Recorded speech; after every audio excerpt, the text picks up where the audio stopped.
Hello, and welcome to yet another reading of, well, it's not another reading. Let's rewind and start over. Welcome to the Quarantine Readers reading of Pirates of the Caribbean. I know the Super Bowl's on. I'm not even drunk and I can't talk. This is the Pirates of the Caribbean, Curse of the Black Pearl. Welcome to our reading. I promise I'll catch up at some point. So tonight, the real hero here is going to be Jen. She's going to be doing our scene description. And we have Chelsea is our Jack Sparrow, in case you could not tell. I will be Elizabeth Swan. We've got Jared as our swashbuckling Will Turner. He's also going to be the parrot. I'm really excited about that. We have Hunter with us as Captain Barbosa, as well as other characters. Many of us are playing multiple characters tonight. We've got Travis. He's going to be our Colonel Norrington. And Corey is going to be our Rigetti and our Penitel and Gillette. She's a bunch of pirates. Yay. And Charlie is going to be our Governor Swan and our Gibbs. So, yay. Did I miss anybody? I got everybody right. I'm not a horrible human being, at least for this. Perfect. Girl, you're never a horrible human being. You're so kind. Stop saying Caribbean. Caribbean. All right. Well, I should clearly shut up and let Jennifer take this away. Okay. Why am I muting myself? Jen, get it together. Oh my God. Okay. Pirates of the Caribbean, Curse of the Black Pearl. Written by blah, blah, blah. We don't care that much. Fade in, exterior, Caribbean, day. Caribbean Sea, day. Hello. She's starting off great. A gray, impenetrable wall of fog. From somewhere comes the faint sound of a little girl's voice singing slow tempo, almost under her breath.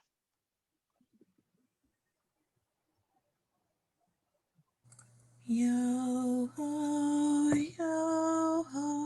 a pirate's life for me. Yo ho, a pirate's life for me. Suddenly, a massive ship emerges from the gray, the winged Victory, maidenhead looming. It is a British dreadnought, the HMS Dauntless, formidable, frightening, 25-gun ports on the side and railguns to boot.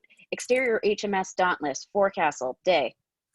Elizabeth Swan, strawberry blonde hair, stands at the bow rail, gazing at the sea, still singing. Drink up, me heart is your hoe. We're out in a bezel and even hijack. Drink up, cut me off. Joshua Gibbs, who is born old, skin of dark leather, clutches her shoulders, startling her. Gibbs, you are muted, sir. Quiet, missy. Cursed pirates sail these waters. You want to call them down on us? Elizabeth stares wide-eyed at him. Mr. Gibbs. Norrington, a dashing young man, Royal Navy to the core, glares sternly at Gibbs. Standing beside him is Governor Weatherby Swan, a man of obvious high station, brass buttons on his thick blue jacket. He is Elizabeth's father. That will do. She was singing about pirates. Bad luck to sing about pirates. With us mired in this unnatural fog, mark my words. Consider them marked. On your way. Aye, Lieutenant. Bad luck to have a woman on board, too, even a miniature one. He returns to his deck swabbing duties, surreptitiously takes a swig from a flask. I think it would be rather exciting to meet a pirate. Think again, Miss Swan. Vile, desolate creatures, the lot of them. I intend to see it that any man who sails under a pirate flag or wears a pirate brand gets what he deserves, a short drop and a sudden stop. Elizabeth doesn't know what a short drop and sudden stop means. Gibbs helpfully mimes, a man being hung. Captain Norrington, I appreciate your fervor, but I am concerned about the effect this subject will have on my daughter. My apologies, Governor. Actually, I find it all fascinating. And that's what concerns me.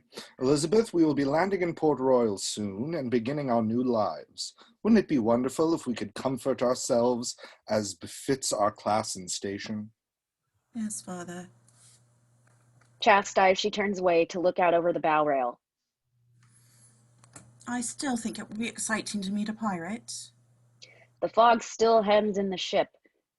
Very little of the sea is visible, but suddenly a figure comes into view. A young boy, Will Turner, floating on his back in the otherwise empty water. There is nothing to show where he came from or how he came to be there. Look! A boy! There's a boy in the water!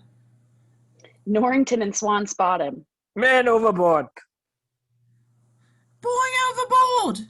Vetter Hook, haul him out of there. Quick movement and activity on the deck.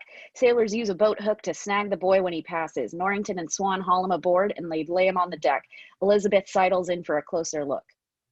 He's still breathing. Where did he come from? Mary, Mother of God! Attention is turned away from the boy. The sea is no longer empty. Wreckage from a ship litters the water, along with the bodies of its crew. What is left of the ship's hold burns, a ragged British flag hanging limply from the stern. The HMS Dauntless slips silently through it all. The scene calls for hushed voices. What happened here?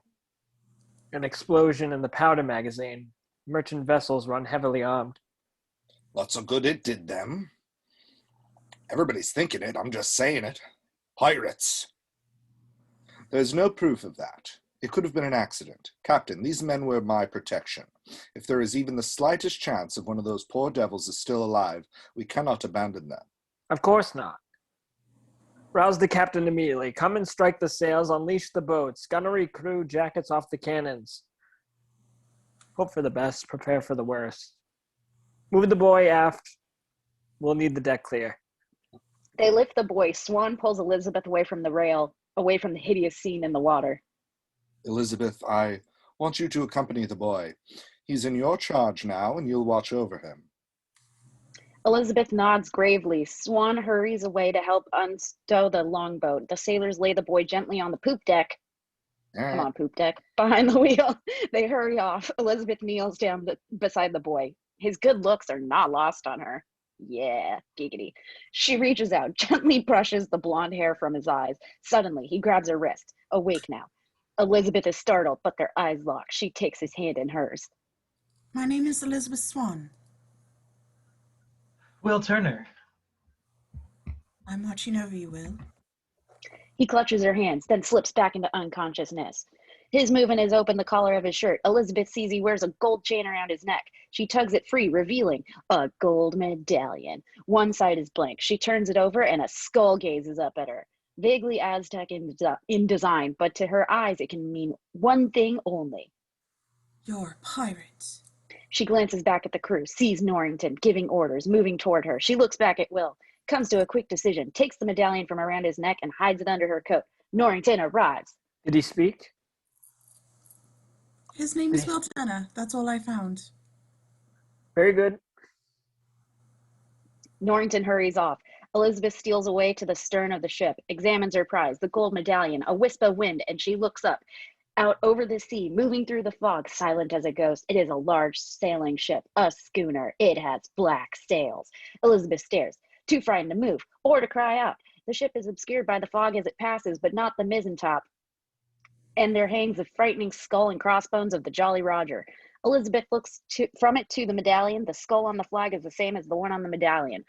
Fog surrounds and closes in on the black ship, except for the black flag. As Elizabeth watches, the skull appears to turn and grin at her, and Elizabeth shuts her eyes tight. 8 years later, interior governor's mansion, Elizabeth's bedroom, and then snap open again, startled wide with fear.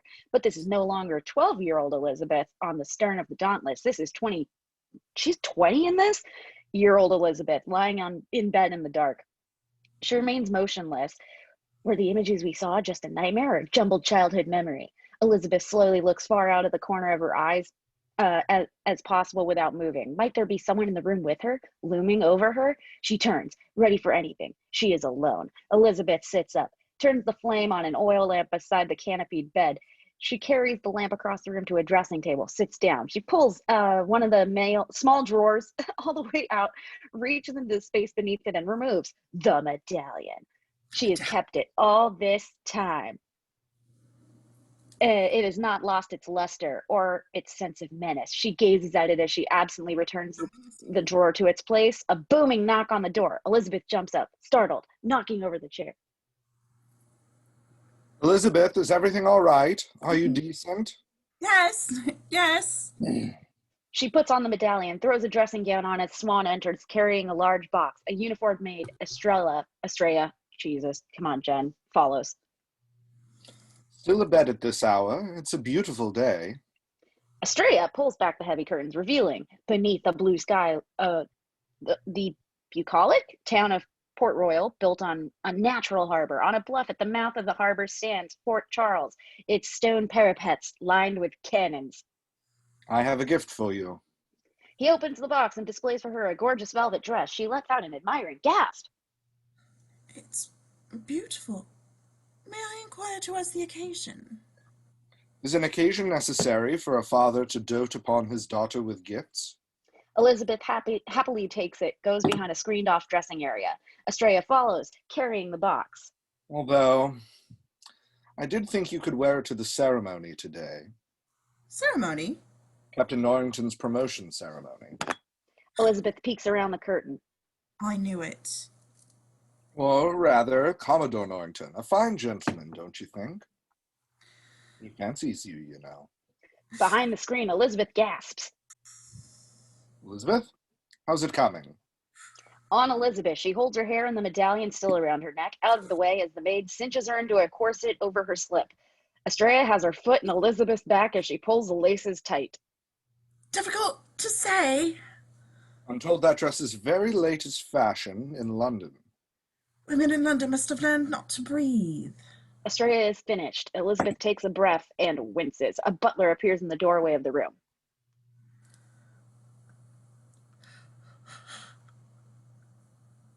Speak, damn it, don't just stand there. I did not cast a butler. Governor, a caller is here for you. Thank you, mysterious man.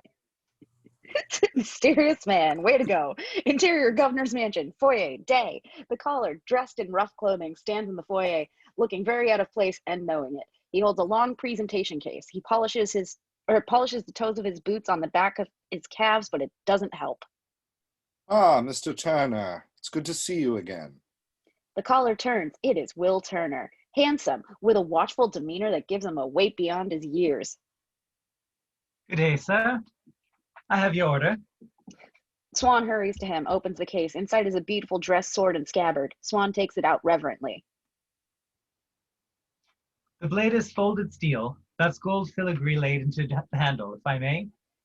He takes the sword from Swan and balances on one finger to the point where the blade meets the guard. Perfectly balanced. The tang is nearly the full width of the blade. Impressive. Very impressive. Commodore Norrington will be pleased, I'm sure, to pass my compliments on to your master.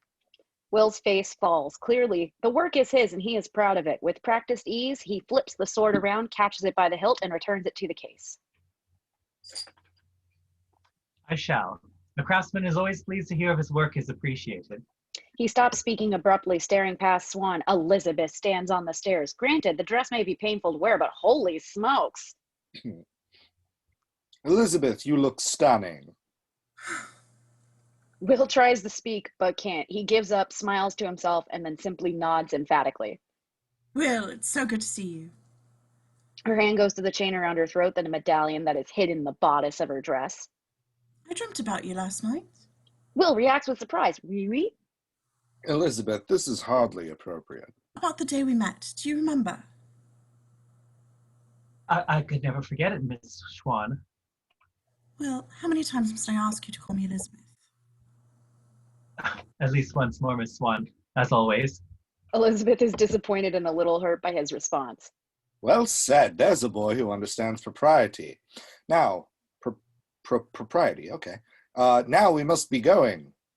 Swan takes the case from Will, opens the door for Elizabeth. Elizabeth straightens her back, gathers her skirts, and strides past Will. Good day, Mr. Turner. Exterior Governor's Mansion day. Swan follows Elizabeth out the door. Good day. He watches as she is helped aboard a carriage by the driver. Elizabeth. In the carriage, Swan glowers at his daughter. Dear, I do hope you demonstrate a bit more decorum in front of Commodore Norrington. After all, it is only through his efforts that Port Royal has become at all civilized. Exterior Port Royal Harbor day. The skeletal remains of 4 pirates, still clad in buccaneer rags, hang from the gallows erected on a rocky promontory. We're going with it.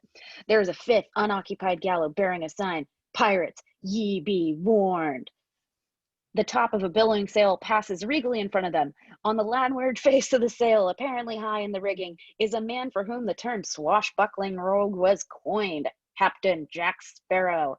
He gazes keen-eyed at the display as they pass, raises a tankard in salute. Suddenly, something below catches his attention. He jumps from the rigging, and that's when we see that his ship is not an imposing 3-master, but just a small fishing dory with a single sail plowing through the water, the Jolly Mon. And then it leaks, which is why he has the tankard, to bail. Jack steps back to the tiller, and using a single sheet to control the sail, and the Jolly Mon comes around the promontory, the whole whole of Port Royal, there we go, Jen, laid out before him. The huge British dreadnought, the HMS Dauntless, dominates the bay, but Jack's attention is on a different ship, the HMS Interceptor, a small, sleek vessel with railguns and a mortar in the middle of the main deck. It is tied up at the Navy landing at the base of the cliffs below Fort Charles. Exterior Port Royal docks day smoothly and with no wasted movement. Jack hauls down the sail, stows it, guides the dory alongside a dock. The harbor master, a long ledger tucked under his arm, is there to catch the line and help Jack tie up. If you're rolling scuppers in this tub, you're either incredibly brave or incredibly stupid. It's remarkable how often those two traits coincide. He starts up the dock, strapping on his sword belt. Besides the scabbard, he also carries a compass, pistol, and small powder horn. The harbor master cuts him off. It's a shilling for the dock space, and you're going to have to give me your name. What do you say to 3 shillings and we forget the name? He tosses 3 shillings onto the ledger. The harbor master considers, then shuts the ledger on the coin, steps aside. Welcome to Port Royal, Mr. Smith. Jack gives him a half salute as he goes past, looks across the water toward the Interceptor, and smiles. Above the Interceptor, among the parapets of Fort Charles, a ceremony is underway. Exterior, Fort Charles, day. With choreographed precision, Swan removes the sword and scabbard from the presentation case held by a uniformed Navy man. He slides the sword into the scabbard, holds it out vertically to Norrington in full dress uniform. Norrington grasps the scabbard above Swan's hand, and Swan lets go. Norrington draws the sword, flourishes the sword, and snaps the blade back up in front of his face. Swan steps forward, pins the middle to Norrington's jacket, and steps back. Norrington nods, turns smartly and nods to his fellow officers, turns again and nods to the audience. Dignitaries, merchants, plantation owners, their families. Another flourish, and he returns the sword to its scabbard. The silence is broken. Loud applause, backslapping from the Navy men. In the audience, Elizabeth doesn't look so good. Out beneath the hot sun, she applauds briefly, then winces, discreetly tries to adjust the corset through the material of her dress, then resumes clapping, trying to hide her discomfort. Exterior, Port Royal, Navy dock, day. 2 sailors on sentry duty, Murtaugh and Mulroy, take advantage of what little shade there is on the dock, but when Jack saunters up, they are immediately on alert. This dock is off limits to civilians.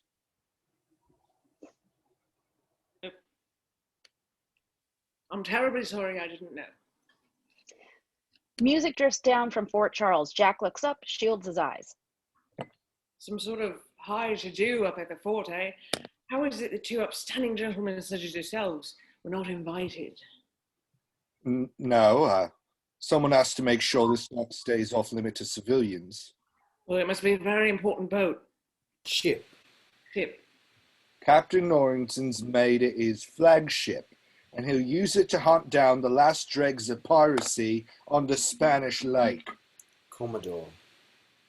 Right, Commodore Norrington. It was a fine goal, I'm sure, but it seems to me that Ship like that one. Dauntless. Makes this one here a bit superfluous, really. Oh, the Dauntless's power in these waters, true enough, but there's no ship that can match the Interceptor up for speed. Is that so? I've heard of one. Supposed to be very fast, nigh uncatchable. Black Pearl. Mulroy scoffs at the name. There's no real ship as can match the Interceptor. Black Pearl is a real ship. No, it's not. Yes, it is. I've seen it. You've seen it. Yes. You've seen the Black Pearl. Yes. You haven't seen it. Yes, I have. You've seen a ship with black sails that cruised by the dam and captained by a man so evil that hell itself spat him back out. No. No. But I've seen a ship with black sails. Oh, and no ship that's not crewed by the dam and captained by a man so evil that hell itself spat him back out could possibly have black sails, and therefore couldn't possibly be any ship other than the Black Pearl. Is that what you're saying? No. Like I said, there's no real ship that can match... Hey! But Jack's not there. Murtaugh and Mulroy look around, spot Jack standing at the wheel of the Interceptor, casually examining the mechanism. You! Jack looks over in exaggeratedly innocent surprise. The sailors hurry towards the gangplank. Get away from there. You don't have permission to be aboard there. Jack spreads his hands in apology. I'm terribly sorry, mate. It's just such a pretty boat. Ship. The sailors study him suspiciously. What's your name? Smith. Or Smithy, if you like. What's your business in Port Royal, Mr. Smith? And no lies. Very well, then. I confess. My intention is to commandeer one of these vessels, pick up a crew in Tortuga, and I'll go on the account and raid, pillage, plunder, and otherwise pilfer my weaselly black guts out. I said no lies. I think he's telling the truth. He's not telling the truth. He may be. If he were telling the truth, he wouldn't have told us. Unless, of course, he knew you wouldn't believe the truth, even if he told it to you. Murtaugh and Mulroy consider that point. Exterior, Fort Charles, day. Elizabeth, pale and perspiring, fans herself weakly, oblivious to the music and chatter. May I have a moment? He extends his hand. She takes it. He walks her away from the party towards the parapet. Rather too long of a silence as Norrington works up his courage. You look lovely, Elizabeth. Elizabeth frowns, unable to focus. Focus. Dumb. Norrington mistakes her expression as disapproval. I apologize if I seem forward, but I must speak my mind. This promotion confirms that I have accomplished the goals I set for myself in my career, but it's also cast into sharp relief that which I have not achieved, the thing all men require, a marriage to a fine woman. You have become a fine woman, Elizabeth. I can't breathe. Yes, I'm a bit nervous myself. Elizabeth loses her balance, stumbles away from Norrington. She reaches a hand out to the parapet to steady herself, but it slides off and then she vanishes over the wall. Gone. That's Norrington, actually. There's no way Elizabeth says Elizabeth. Yeah, right? Girl fainted already. Hold on, let me just be in shock. Elizabeth! Okay. Exterior Port Royal Navy Docks Day. Jack reacts, pushes Murtaugh aside to see. Elizabeth plummets from the top of the cliff. It seems to take her a long time to reach the sea. Elizabeth hits the water, narrowly missing the sharp rocks. A wave breaks, and then she is washed out away from the cliff, struggling feebly. At the fort, Norrington looks down. Elizabeth! There we go. He leaps to the top of the parapet, prepared to dive. A lieutenant, Gillette, catches his arm. The rocks, sir. It's a miracle she missed them. Norrington shakes off his arm, looks down, and realizes Gillette is right. He jumps down and runs. Exterior, Port Royal. Navy Docks, day. Jack, Murtaugh, and Mulroy are still in shock from the sight. Will you be saving her then? I can't swim. Murtaugh shakes his head. Neither does he. Pride of the Royal Navy, you are. Above where Elizabeth struggles in the water, Norrington and several other men pick their way down the cliffs. They are too far away to get to her in time. Jack scowls. He has no choice, and it pisses him off. Fine. He pulls a pistol from his sword belt, hands it to Murtaugh, then hands the belt to Mulroy. Do not lose these. And then he dives into the water and swims towards Elizabeth. Elizabeth struggles to keep above water, gasping for air. Then a swell rolls over her, and she is submerged. Oh, this is me too. Great. Underwater, Elizabeth drifts down unconscious. The current turns her, and the medallion slips loose from her bodice. The medallion turns slowly until the skull is fully visible. A shaft of filtered sunlight hits it, and it glints. Exterior Port Royal, various, day. Fort Charles, the British flag flies. Blown from an offshore breeze, suddenly the wind dies and the flag goes limp. On the docks, wood and metal fittings on the lines bang against masts. The wind dies and there is silence. On the edge of the town, a Caribbean? I'm going Caribbean. We're going. Caribbean woman feeds clucking chickens. Frowns when they all suddenly go quiet. In the village, a weather vane moves slightly in the wind. The wind stops and all is still. And then the weather vane turns and holds steady. The wind is picked up again, but now blows from the sea toward the land. On the beach, an old salt pulls a rope line, pauses, turns and gazes at the sky, frowning. The mangy hound at his side starts barking incessantly. On the docks, the lines bang against the other sides of the mast. The wind's far stronger now. Fort Charles, the British flag flies in the opposite direction, snapping in the new onshore breeze. Exterior, Port Royal, cliffside, day. Norrington rushes down, intent on the climb. It's a climb. Beyond him, past the rocky point, far out to sea, fog gathers. Exterior, Port Royal, ocean, day. Underwater, the medallion hangs below Elizabeth's unmoving form. And then Jack is there. He wraps an arm around her and makes for the surface. On the surface, Jack swims towards the dock, struggling. It is far more difficult than it should be. He stops stroking and they submerge. Underwater, Jack realizes that it is Elizabeth's heavy velvet dress that is weighing them down. He pulls at the buttons on the back and they give way. He skims her out of the dress and kicks it away from them, I'm guessing. The dress falls like a cloud into darkness. On the surface, Jack swims with Elizabeth much more quickly. At the dock, Murtaugh and Mulroy are there to help haul Elizabeth out of the water. Jack climbs up, exhausted. Me too, Jack. Elizabeth is on her back. Murtaugh holds her arms above her head, pumping them. Mulroy puts his cheek to her nose and mouth. Not breathing. Murtaugh looks down. It seems hopeless. Jack steps up, drawing Murtaugh's knife from its sheath. Move! He pushes past Mulroy, kneels over Elizabeth, raises the knife. Murtaugh is shocked. Jack slits the corset down the middle, yanks it away. Elizabeth remains still, and then she coughs up water and gasps, choking on her first breath. Jack is relieved. Never would have thought of that. Clearly you've never been to Singapore. Jack flips the knife and hands it hilt first to Murtaugh, and that's when he spots the medallion. Jack catches it up in his hand. Where did you get this? Before Elizabeth can answer, the blade of a sword is at Jack's throat. Norrington's new ceremonial sword, in fact, looking bright and sharp.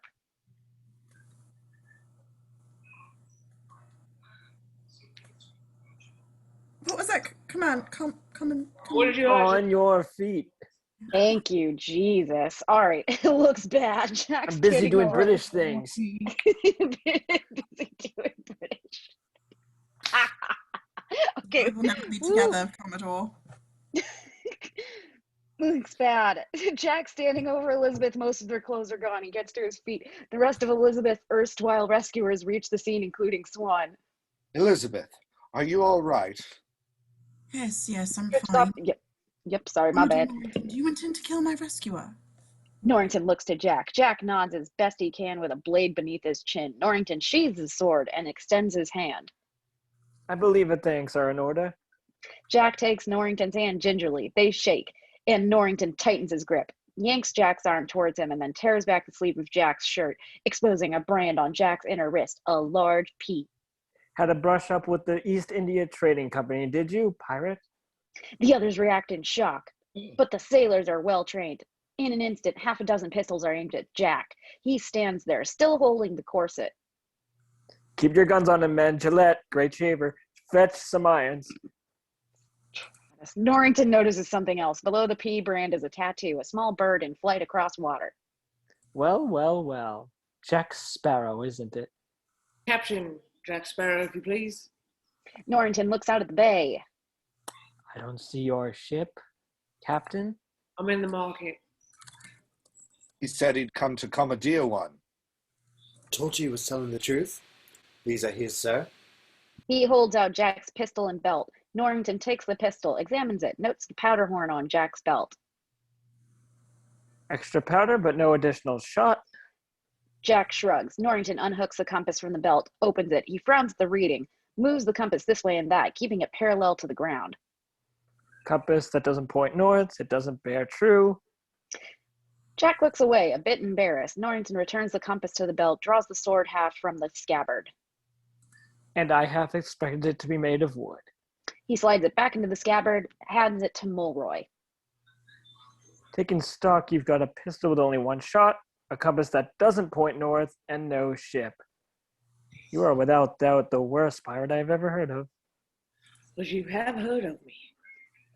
Gillette returns with shackles, approaches Jack. Carefully, Lieutenant. Elizabeth steps forward. Swan's jacket slips off her. She is unconcerned, but he is intent on putting it back on her. Commodore, I must protest. Pirate or not, this man saved my life. One good deed is not enough to redeem a man of a lifetime of wickedness. Gillette snaps the manacles closed on Jack's wrists. Seems enough to condemn him, though. Indeed. Now that Jack is safely chained, Norrington nods to his men. All but one stow their weapons, and two step forward. Finally. Lightning quick, he snaps the corset around the hand and wrist of the man holding the pistol and yanks. The pistol sails into the water. Before anyone can react to that, Jack has the manacle chain wrapped around Elizabeth's throat. Pistols are drawn again, but now Elizabeth serves as a shield. Norrington raises a cautioning hand to his men. Commodore Norrington, my pistol and my belt, please. Norrington hesitates, balls his fists in frustration. Commodore! Mulroy hands the pistol and belt to Norrington. Norrington holds them out to Jack. Elizabeth, it is Elizabeth, isn't it? Elizabeth is more angry than frightened. Miss Swan. Miss Swan, if you'll be so kind. She takes the belt and pistol from Norrington. Jack's quicker than she is and takes the pistol from her. He jerks her around so she is facing him, belly to belly. Now, if you'll be very kind. She figures out what he wants. Put the belt on him. You are despicable. I saved your life, you saved mine, we're square. Done. He turns her again, and then backs up until he bumps against the cargo gantry. Gentlemen, my lady, you will always remember this as the day that you almost caught Captain Jack Sparrow. He shoves Elizabeth away, grabs a rope, and pulls free a belaying pin. A counterweight drops, and Jack is lifted up into the middle of the gantry, where he grabs a second rope. Pistols fire and miss. Jack swings out, away from and around the gantry. Norrington has held his shot. With careful aim, he tracks Jack's trajectory. Jack drops from the rope even as Norrington fires. His shot tears the rope as Jack plummets past one of the gantry's guy lines. There we go. He snaps the length of the manacle chain over the line and grabs hold of the far loop, slides down the line, drops to the deck of the ship. He runs, leaping to another ship, then out of sight. On his heels, Gillette. Bring a squad down from the fort. Not Gillette, Travis. It's Gillette. Elizabeth. It's Gillette. Oh, I was right the first time? Oh, well, this is awkward. On his heels, Gillette. Bring a squad down from the fort. Elizabeth, are you? He corrected you. I did correct us. Yes, I'm all right. I'm fine. Go capture Gillette. No, go capture him. It's the smoke. I'm going to be so questioning all of it The now. best a man can get. And you want to marry this? Norrington's taken aback by her ire and wisely hurries away. Swan drapes his coat around Elizabeth. It's okay. I'm sure Admiral Norrington is touched from the sun. Here, dear, you should wear this. Elizabeth shivers, finding suddenly that she is cold, glances out at the bay where a thick fog moves across the top of the water. She takes the jacket. Thank you, Father. And let that be the last of your fashion advice, please. But she accepts his comforting embrace. Exterior, Port Royal, town, alley, day. The fog creeps through, casting an eerie twilight pale. Paul, shoot, come on, Jen. An armed search party moves along the street. They glance down at an alley. On the other far side, there is another search party. The men nod to each other, continue on. A moment, and then Jack drops from his hiding place beneath the eaves of a building. He still wears the manacles. Across the street is a shop with barn doors. A pass-through door is set in the middle. Above is a sign with a black anvil. Interior, blacksmith's forge. Day. Jack slips through the door, takes a look around. No windows. The forge is dark, lit by lanterns. Work in progress is scattered about. Wagon wheels, wrought iron gates, pipes, even a cannon with a crack in it. But every tool is in place. The workbench is tidy and neat. Jack is startled by a noise. Mr. Brown, in a blacksmith's apron, snores in the corner, cradling a bottle. Jack gives him a hard poke. Another. Brown snorts, turns away. Satisfied, Jack sheathes his sword, takes a short-handled sledge from its place on the wall, moves to a glowing coke furnace. Coal furnace? Coke furnace? I don't know. Whatever. I'm not a blacksmith. In the middle of the room. Shut up. Get out of here, Travis. Slowly, he holds his right hand over the furnace, the chain down in the embers. The chain begins to glow. Jack sweats, grimaces at the pain. Moving quickly, he wraps the chain around the nose of an anvil, brings the sledge down with a fast, hard stroke on the glowing links. One shatters.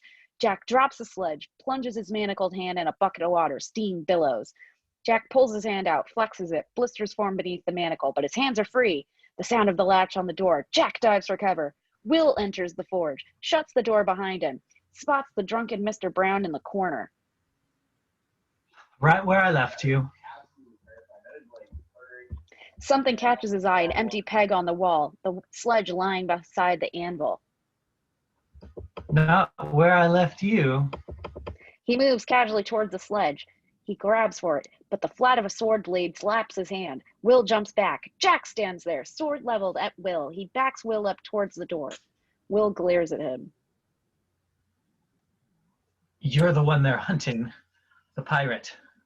Jack acknowledges it with a tip of his head and then frowns, regarding Will. You look familiar. Have I threatened you before? I've made a point of avoiding familiarity with pirates. Well, then it would be a shame to put a black mark on your record. So, if you'll excuse me. Beside the door is a grindstone, a sword resting in the honing guide. Before Jack can react, Will has it in his hand.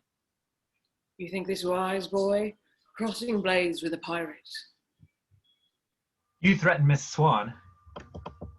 Only. In response, Will assumes an on-guard position. Jack appraises him, unhappy to see Will knows what he's doing. Jack attacks. The two men stand in one place, trading feints, thrusts, and parries with lightning speed, almost impossible to follow. Will has no trouble matching Jack. You know what you're doing, I'll give you that. Excellent form. But how's your footwork? If I step here... He takes a step around an imaginary circle. Will steps the other way, maintaining his relationship with Jack. Very good. And I step again. And we circle, and... They are now exactly opposite their initial positions. Ta. Jack turns and heads for the door, now directly behind him. Will registers with angry surprise, and then a vicious overhand motion. He throws his sword. The sword buries itself into the door, just above the latch, barely missing Jack. Jack registers it, then pulls on the latch, but it won't move up. The sword is in the way. Jack rattles the latch, tugs on the sword a few times. It is really stuck in there. Jack mouths a curse, but then when he turns back to Will, he's smiling. That is a very good trick. Except once again, you are between me and my way out. And now you have no weapon. Eyes on Jack, Will simply picks up a new sword from the anvil. Jack slumps in dismay, but then he leaps forward. Will and Jack duel. Their blades flash and ring. Suddenly, Jack swings the chain still manacled to his left hand at Will's head. Will ducks it, comes up wide-eyed. Then Jack's chain smashes across Will's sword, disarming him. Will quickly picks up another sword. Jack becomes aware that the entire room is filled with bladed weapons, swords, knives, boarding axes, in various stages of completion. Who makes all these? I do, and I practice with them, at least 3 hours a day. You need to find yourself a girl, mate. Or maybe the reason you practice 3 hours a day is that you found one, but you can't get said woman. A direct hit, and Will coils even more tightly with anger. No, I practice 3 hours a day so that when I meet a pirate, I can kill him. He explodes, kicks a rack, causing a sword to fall into his hand, uses his foot to bring his dropped sword into the air, catches it, and attacks Jack. Both blades flashing. Jack parries with a sword and chain. Jack's chain wraps around Will's sword. Will twists the handle of his guard through a link and stabs the sword up into the ceiling. So Jack's manacled left arm is now suspended from the ceiling. Not good. He parries using one hand, twisting and dodging around the furnace. Jack compresses the bellows, blowing a shower of sparks into Will's face. Jack grabs the chain, hoists himself up, kicks with his feet, knocking Will back. Jack uses his full weight and yanks the sword from the ceiling, hurls a wooden mallet at Will, and then a second, hitting Will on the wrist. Will drops his sword, falls down, gets up. Jack's pistol is aimed directly between Will's eyes. Will steps back, directly in front of the back exit, glares, rubs his wrist gingerly.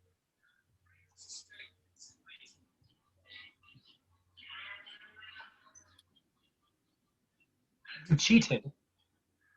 Pirate, Jack steps forward. Will steps back, fully blocking the door. move away. No. Move, please. No. And I cannot just step aside and let you escape. Jack cocks the pistol. Will stares back. The standoff lasts a long moment. This shot was not meant for you. Jack uncocks the pistol. Will is surprised, reassesses Jack. Suddenly, Mr. Brown slams his bottle against Jack's skull. Jack crumples to the ground. The front and back doors smash open and sailors fill the room. Norrington pushes forward, sees Jack on the ground. Excellent work, Mr. Brown. You've added in the capture of a very dangerous fugitive. Just doing my civic duty, sir. Jack groans. Norrington stands over him and smiles. I believe this you will always remember this as the day Captain Jack Sparrow almost escaped. Take him away. Norrington's men haul Jack away. Will watches them go. Brown looks at his bottle. Broken. That ratter broke my bottle. Exterior Port Royal night. The thick fog blankets the entire bay now, and the town. The only structure visible is Fort Charles, high on the bluff like a tall ship sailing in a sea of gray. Above the fort, I almost said that it's gravy. Oops. Above the fort is the clear black sky sprinkled with stars. A waxing moon shines, giving both the fort and fog an eerie glow. Angle, Fort Charles. Oh my gosh, I got distracted by the chat. Just below the stone parapets of the fort, visible briefly deep in the fog, like a shark fin slicing through water, the topmast of a ship. Black sails billowing. Flying from the mast is a flag with a white Aztec skull. The Black Pearl has come to Port Royal. Interior, Governor's Mansion, Elizabeth's bedroom, night. A maid, Jesus, Jed. A maid removes a bed warmer from the fireplace, slides it beneath between the sheets at the end of Elizabeth's bed. I wish those things still existed. Nice and toasty. Thank you, Estrella. The maid nods, exits. Elizabeth opens a book, begins reading, toying absently with the medallion chain around her neck. The lamp flame begins to diminish. Elizabeth tries to turn it up. No good. The flame goes out, and the room is black. Taking a quick sip of my drink. Sorry. She's parched. Interior blacksmith's forge. Night. Will, shirtless. Get it. Giggity. Wearing a leather apron, heats an iron ingot at the furnace, hammers it flat. He stops. His attention is drawn to the window. He opens the shutter and peers out. Nothing but fog. Almost without noticing, he reaches for a brooding axe hanging on the wall, takes it down, and has a satisfying weight in his hands. Giggity again. Interior cell block. Night. Close on. A mutt of a dog holding a ring of keys in his mouth. 3 seedy-looking prisoners try to coax the dog to their cell door. One holds a loop of rope. Another waggles a bone. The dog just sits and cocks his head. Oh, I have. Come here, boy. You want a nice juicy bone? In an adjoining cell, Jack lies on a pile of straw. If you keep doing that forever, that dog is never going to move. Excuse us if we ain't resigned ourselves to the gallows just yet. Exterior Fort Charles, parapet, night. A noose hangs from the gallows in the courtyard. Norrington and Swan walk along the far wall. Has my daughter given you an answer? Yet? No, she hasn't. Well, she's had a very taxing day. Ghastly weather tonight. Bleak. Very bleak. From the distance, there is a boom, What was that? and then the whistle of an incoming ball. Woo! Cannon fire! He tackles Swan as the wall of the parapet explodes. Interior, cell block night. Jack sits up. There are more booms.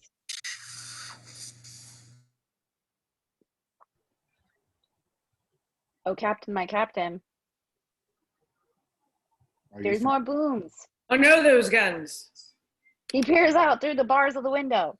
The other prisoners crowd around their window as well. It's the Pearl. The Black Pearl? I've heard stories. She's been preying on ships and settlements for nearly 10 years and never leaves any survivors. No survivors, eh? And where do the stories come from, I wonder? Exterior Port Royal Harbor night. The Black Pearl still cannot be seen, but the fog lights up around her with each boom of her guns. She is firing on both sides now, hammering both the fort and the town. Exterior Port Royal town night. Street, buildings, docks, and ships shatter and explode beneath the onslaught. Villagers panic, run for cover, dodge flying debris as best they can.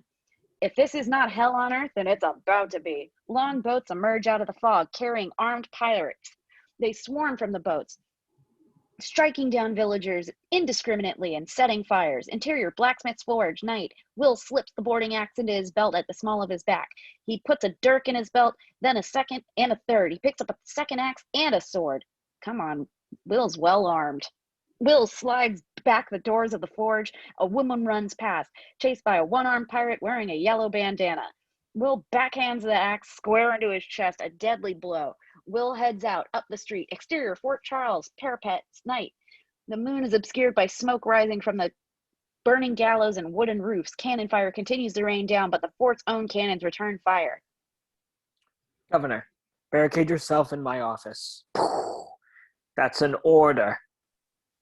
Swan turns to go, but finds himself face to face with a pirate, Kohler, a handsome blonde man with gold earrings. Beyond Kohler, more pirates. Why are we naming things pirates after like different, like Galette, Kohler? What is the next one going to be, like the kitchen sink? Beyond Kohler. They just went through Home Depot and like.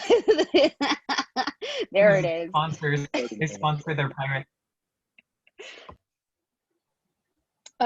Anyway, yeah, handsome blonde pirate. More pirates come up over the far wall. Kohler grins and raises a cutlass. Norrington's sword blocks Kohler's slash. They flank us men, swords and pistols.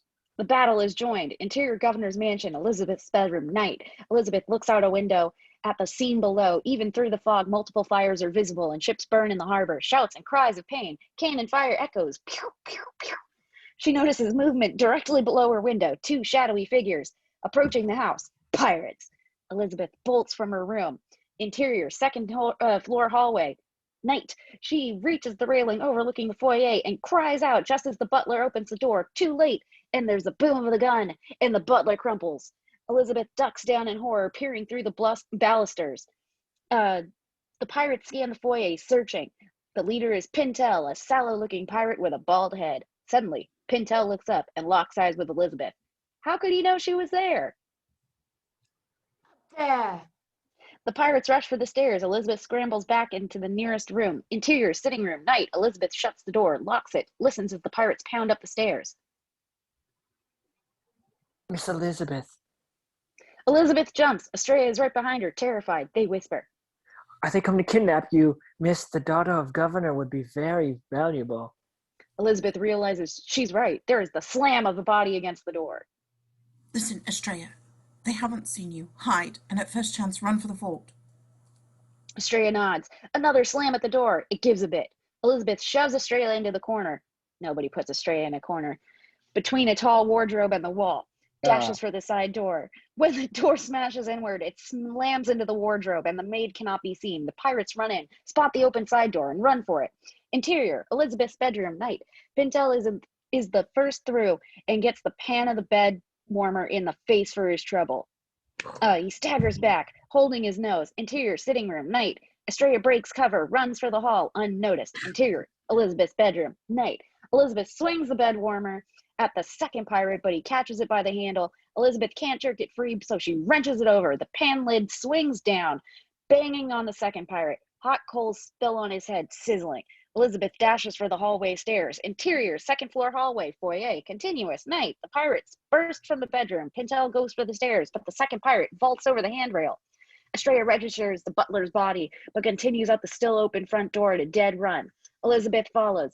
The second pirate lands between Elizabeth and the front door. His face is burned. His hair smolders. He reaches. Elizabeth pulls up short, runs the other way. Pintel on the stairs grabs her by the hair. Elizabeth doesn't slow. She spins, grabs Pintel's arm with both hands and pulls him hard, belly first into the cap of the newel post. And he lets go of her hair. Cool, great. We learn new things every day. Elizabeth keeps going. Interior, dining room, night. Elizabeth slams the double door shut, throws the bolts. The interior shutters are closed over the windows. Above the fireplace are 2 crossed swords. Elizabeth climbs on the firebox. She grabs one of the swords by the hilt and pulls, but it won't come free. Both swords are securely attached to the wall. Damn.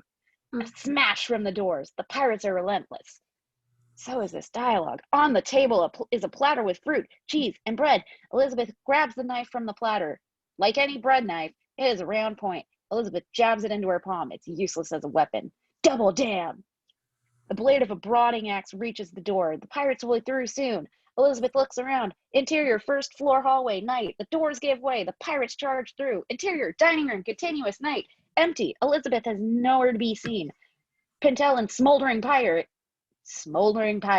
search under the table, behind draperies. We know you're here, Poppet. Come out, and we promise we won't hurt you. Smoldering pirate gives him a look. He wants to hurt her plenty. Pintel shakes his head. Don't worry, I'm lying. We will find you, Poppet. You've got something of ours, and it calls to us. Interior, dumbwaiter, night. Elizabeth hides in the dumbwaiter box, wrapped around the double pulley ropes that go through the center. The gold calls to us. Elizabeth registers that. She pulls out the medallion, rubs the gold with her thumb. This is their objective. Light spills into the box through gaps in the door. Top of the door above is slid open. Elizabeth looks through the open gaps. Pintel leers down at her. Hello, Poppet. Elizabeth works the ropes to lower the box. Pintel pulls the other way. He's stronger, and the box rises. Elizabeth tries to stop it, wraps her left forearm through the rope and lets it jam against the top of the box. Elizabeth gasps at the pain, but the box stops. She saws at the rope with the bread knife. Smoldering pirate helps pull the rope, crushing Elizabeth's forearm. Tears of pain on her face. She keeps sawing. The rope parts and the dumbwaiter box plummets. Damn, girl. Interior kitchen, night. From behind the door of the dumbwaiter comes a crash and a cloud of dust. The door slides open and Elizabeth clambers out? Yeah, cool. We're going with it. Her head is cut. She is streaked with dirt, and she can barely stand. She leans over the table, trying to recover. The sound of footsteps gets louder.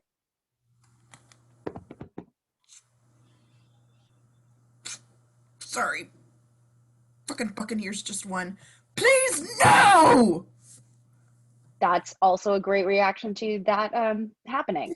So Elizabeth touches the chain of the medallion. It's Travis's fault. And a desperate idea occurs to her. The pirates burst through the doors. I know it's not actually his fault. Buccaneers! Buccaneers! Elizabeth I said backs away. Chiefs, but hey, I mean, I'm sorry. Shut up, Travis. Elizabeth backs away, holds the bread knife to ward them off. They come around the other side of the table, stalking her. Polly! Pintel can't believe his ears. What? Parley, I invoke the right to parley. According to the code of the Brethren set down by the pirates Morgan and Bartholomew, you must take me to your captain. I know the code. If an adversary demands parley, you can do them no harm until the parley is complete. It would appear so do you. To blazes with the code. He steps forward, dirk drawn. Pintel stops him. She wants to be taken to the captain, and she'll go without a fuss. He looks to Elizabeth. Right? Elizabeth nods. We must honor the code. Smoldering pirate concedes the point, sheathes his dirk. He grabs Elizabeth roughly by the arm. Exterior, Port Royal, street, night. Will races along, momentarily free of the pirates. He spots the governor's mansion in the distance. There are figures moving away from it. Elizabeth, forced by the two pirates. Will hurries forward. Suddenly, a pirate jumps out from the shadows, slashes. Will defends himself. The pirate has one arm and wears a yellow bandana. Will hesitates. Didn't he already kill this guy? The hesitation is just enough for another pirate, swinging a flaming torch, to slam Will in the head from behind. Will crumples. The pirate lights a second torch, hands it to one arm. They hoot with delight and they run off, setting fires as they go. Burn it to the ground. On the ground, Will is not moving. Interior, Fort Charles, cell block, night. The wall of the cells explodes inwards. Jack pulls himself out from under the rubble. Moonlight spills in through the gaping hole created by the cannonball. Beyond it, freedom. But it is centered on the other cell. The part of Jack's cell that is gone is too small for a man to slip through. Praise be. He and the other two scramble through. My sympathies, friend. You've got no manner of luck at all. The three descend of the rocks beyond, disappearing from view. Jack is alone. Cannon fire continues, occasional hits shaking the fort. The dog cowers under a long bench, key ring still in his mouth. Jack sighs, resigned. He picks up the bone from the other cell and he tries to coax the dog forward. Come on, it's all right, doggy. Come here, Spot, Rover, Fido, whatever your name is. To his surprise, the dog crawls out from under the bench. Jack continues to coaxing closer. The key ring is nearly within Jack's reach. Suddenly, the dog's attention goes to the door into the cell block. He bristles, growls. He backs away from the door, whining. No. What? Why? The dog bolts through the bars into the cell, then out through the breached wall, taking the keys with him. The door to the cell block bursts open. A pair of pirates step in, Kohler and Twig. This isn't the armory. He turns to go, but Kohler has spotted Jack.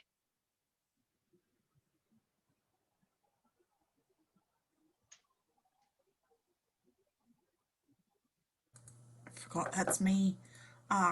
Well, look what we have here, Miss Twig. It's Captain Sparrow. Huh. Last time I saw you, you were all alone on a godforsaken island, shrinking into the distance. I'd heard you'd gotten off, but I didn't believe it. Did you sprout little wings and fly away? His fortunes aren't improved much. Two laugh. Jack doesn't. He steps forward, close to the bars. This puts him in a spill of moonlight. He is tight with fury. Worry about your own fortunes, gents. The deepest circle of hell is reserved for betrayers and mutineers. Kohler and Twig don't like hearing that. Kohler lashes out, grabs Jack by the throat, through the bars, Jack clutches the pirate's wrist, looks down. Where they enter the moonlight, Kohler's wrists and hands are skeletal. Jack's eyes go wide. He is holding a skeleton arm. So there is a curse. Kohler sneers. Oop, I'm sorry. That shoves Jack backwards, hard. Now out of the moonlight, his hand is normal. Jack stares, realizing. What you said before, I'm so sorry, Jack. Kohler ushers Twig towards the door, looks back. You know nothing of hell. And then they're gone. Exterior Port Royal, night. Amid the thunder of cannon fire, a longboat slips through the fog. Elizabeth sits in the prow. Columns of water from the cannonballs geyser up around the boat. The fog parts. Elizabeth looks up to see the Black Pearl, a tall galleon, its black sails looming high above her. At the bow is an ornately carved figurehead of a beautiful woman, arm held high. A small bird taking wing from her outstretched hand.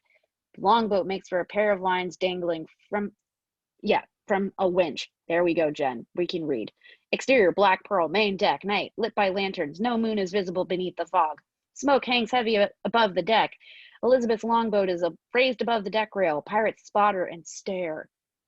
One polite fellow steps forward to offer his hand. She takes it and steps down. She huddles, self-conscious in her nightgown and dressing robe.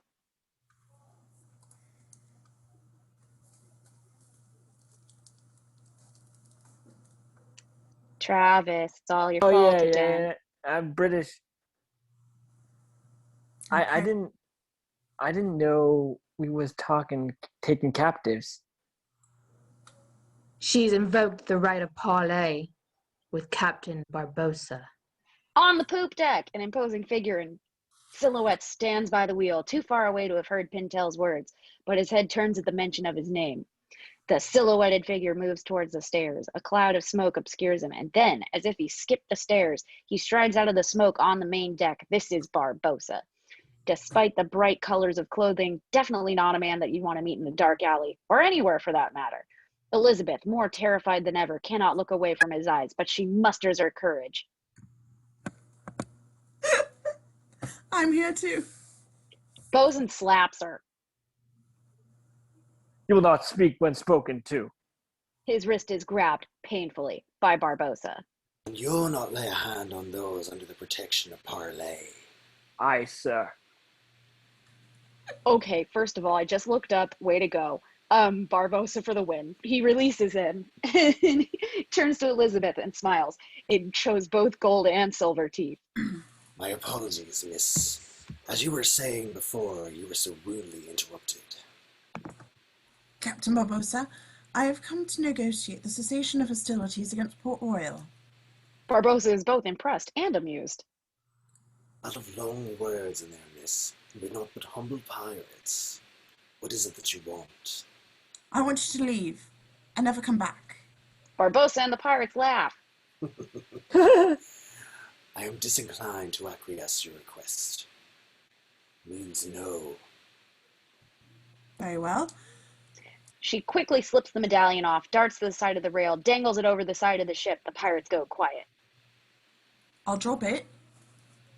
I hold a bursa with swag. A bit of shine matters to you.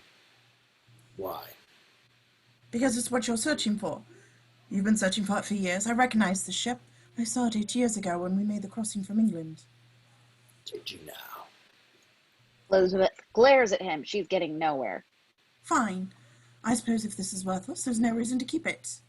She flips the medallion up off of her finger. No! She catches it by the chain, smiles at him triumphantly. You have a name, Missy? Elizabeth Turner. I'm maid in the governor's household.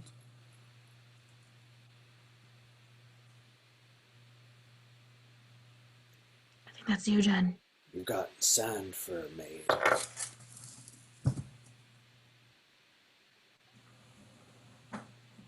Get back on my ship. Somebody get her. All right. As I was saying, you've got sand for a maid. Thank you, sir. And how does a maid come to own a trinket such as that? A family heirloom, perhaps? Of course. I didn't steal it, if that's what you mean. No, nothing like that. Very well. Hand that over. We'll put your town to our rudder and ne'er return. Can I trust you? It's you who invoked the parley. Believe me, miss, you best hand it over now. These be the last friendly words you'll hear.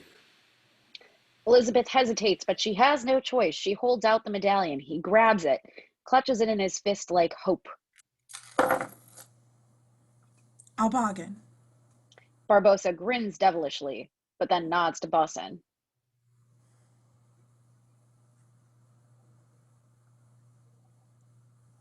Do-do-do. Still the guns run stow. Single the men, set the flags, and make the good clear port.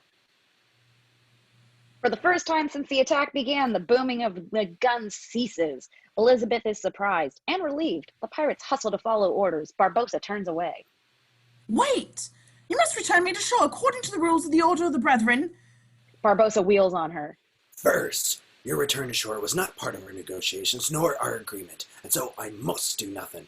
Secondly, you must be a pirate for the Pirates' Code to apply, and you're not. And thirdly, the code is more what you'd call guidelines than actual rules. Welcome aboard the Black Pearl, Miss Turner. Elizabeth stares in speechless terror. Exterior, Port Royal, harbor, pre-dawn. As the Black Pearl turns out to sea, Elizabeth is led back along the deck to the captain's cabin. The fog starts to dissipate, turning into light mist. Through it, the Black Pearl makes for the scarlet glow of dawn. Exterior, Port Royal, street, pre-dawn. Will comes too. Still where he fell, he gets to his feet. He takes in the devastation of Port Royal. The harbor is dotted with burning and sunken ships. Buildings are razed and still smolder. The The aftermath of hell on earth. Will turns and runs for the governor's mansion. Interior, governor's mansion. Morning. Will races past the smashed doors into the foyer, calls out. Miss Swan! Elizabeth! A terrible silence answers him. He spots an overturned chair, fallen bookshelf, interior, Fort Charles, Norrington's office. Morning. Will bursts in, still armed with sword and boarding axe. They've taken her! They've taken Elizabeth! A group stares at him. Swan, Norrington, and Gillette, among others, gathered around a map. The map is so large it drapes over the governor's desk, the far end supported by a chair. We're aware of the situation. We have to hunt them down and save her! Swan's worry has made him short-tempered.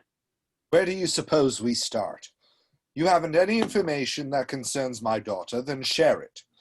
If anyone does, tell me. Leave, Mr. Turner. Murtaugh has remembered something. He ventures it warily. That Jack Sparrow, he talked about the Black Pearl. Mention it is more what he did.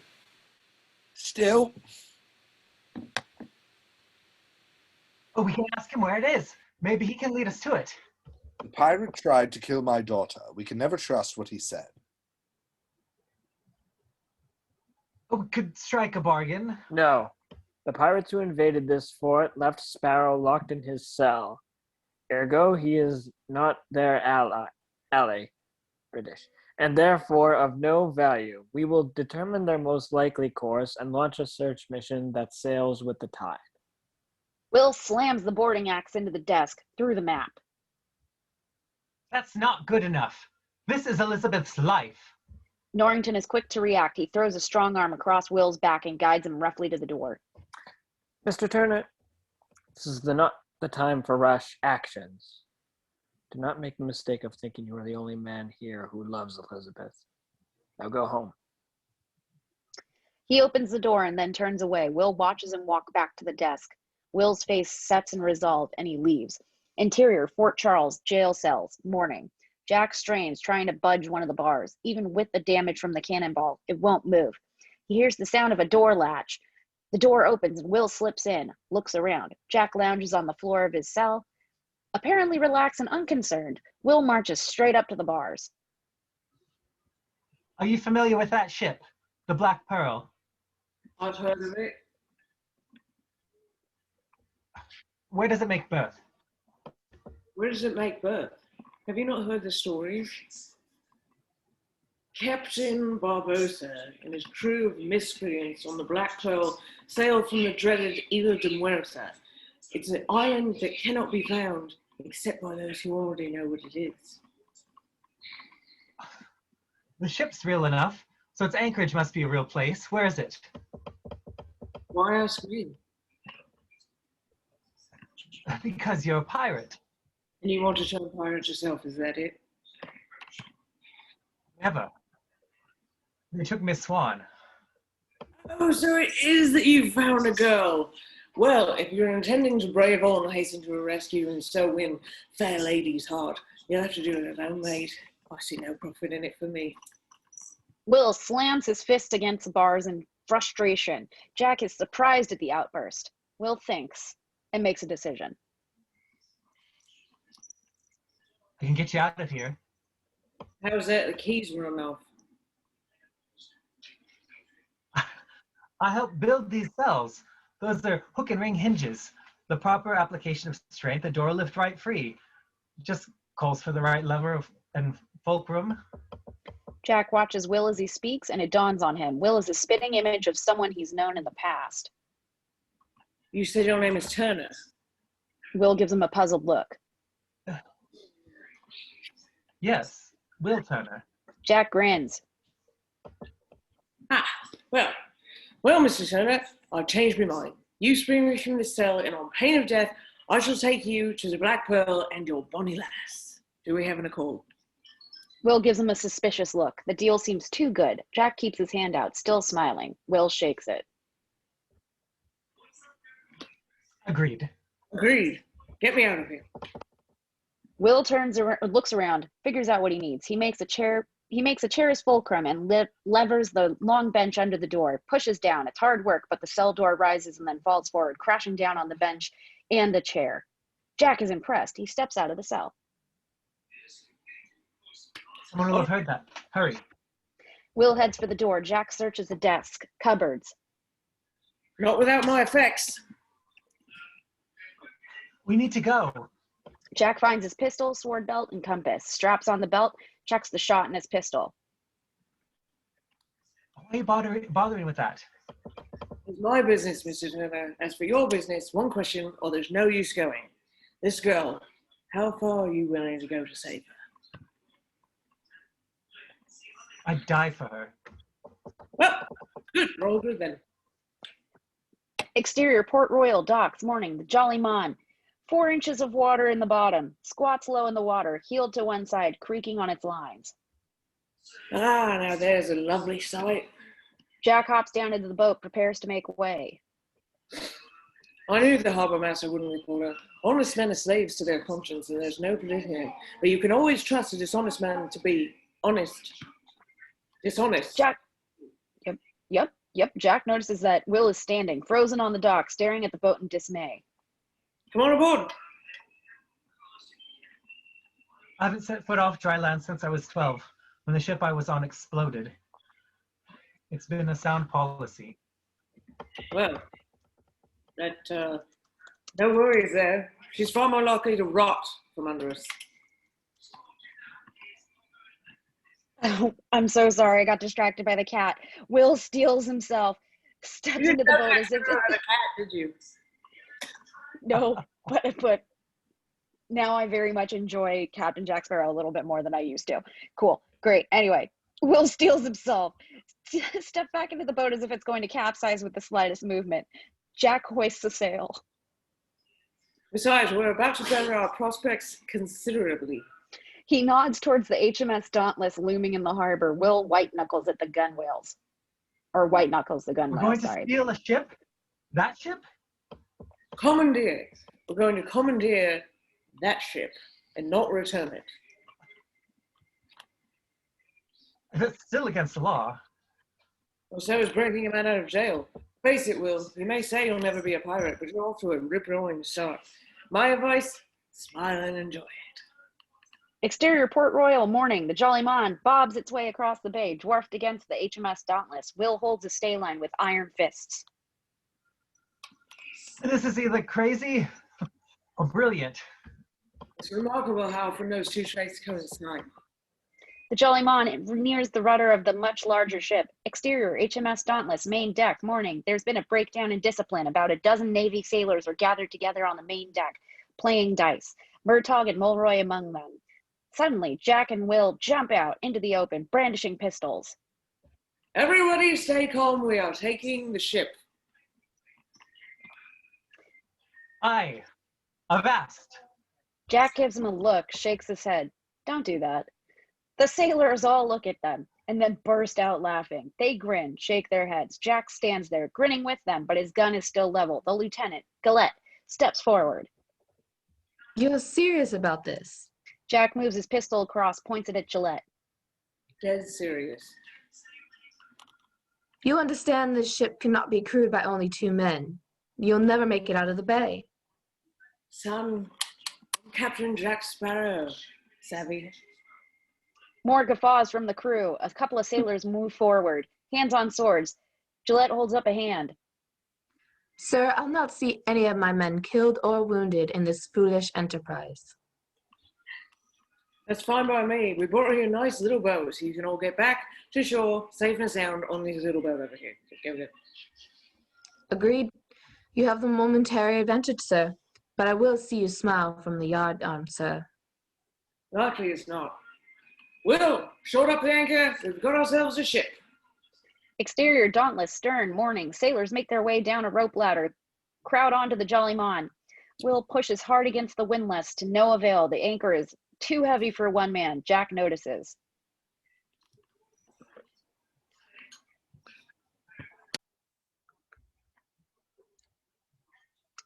A little help. Little help. Gillette shrugs, gestures to Murtaugh and Mulroy. The 3 men throw their weight into the windlass and it turns. Jack's pistol is on them the entire time. I can't believe he's doing this. The windlass turns, bringing Mulroy into view. I didn't believe he was telling the truth either. The windlass turns some more, and there's Gillette. Do you have any idea, boy, what you're doing? Another quarter turn. No. Exterior Dauntless forecastle day. Jack and Will crank a capstan, raising the forward jib sail. It luffs and billows out. The huge ship inches forward slowly, pulled by just the one sail. Jack grins. Look at that, mate. We're underway. Exterior Port Royal dock day. Norrington moves along, concentrating on a manifest. Alongside him is Governor Swan, who glances over, sees the tiny Jolly Mon headed towards them, riding low in the water, overloaded with sailors. Beyond that, the Dauntless sails, albeit slowly, for open waters. Commodore. A moment. What? Please. Damn it, man. It appears someone is stealing your ship. Norrington glances out at the bay. Sure enough, the Dauntless is on the move. Norrington takes a brass telescope from his belt, opens it, trains it on the main deck. He picks out Will. Rash, Turner. Too rash. Then spots Jack at the wheel, lowers the telescope. That is without doubt the worst pirate I have ever seen. Exterior HMS Dauntless day. Out in the open sea, Jack leans on the wheel, relaxed, not much sailing to do with a following wind. Will looks back. They're coming. He points. The sails of the Interceptor fill out, and the ship cuts through the water toward them. Exterior HMS Interceptor day. Norrington's smaller ship quickly comes alongside the slow-moving Dauntless. Its decks appear empty. Grappling hooks are thrown, and sailors draw the two ships together. Norrington's men swim across.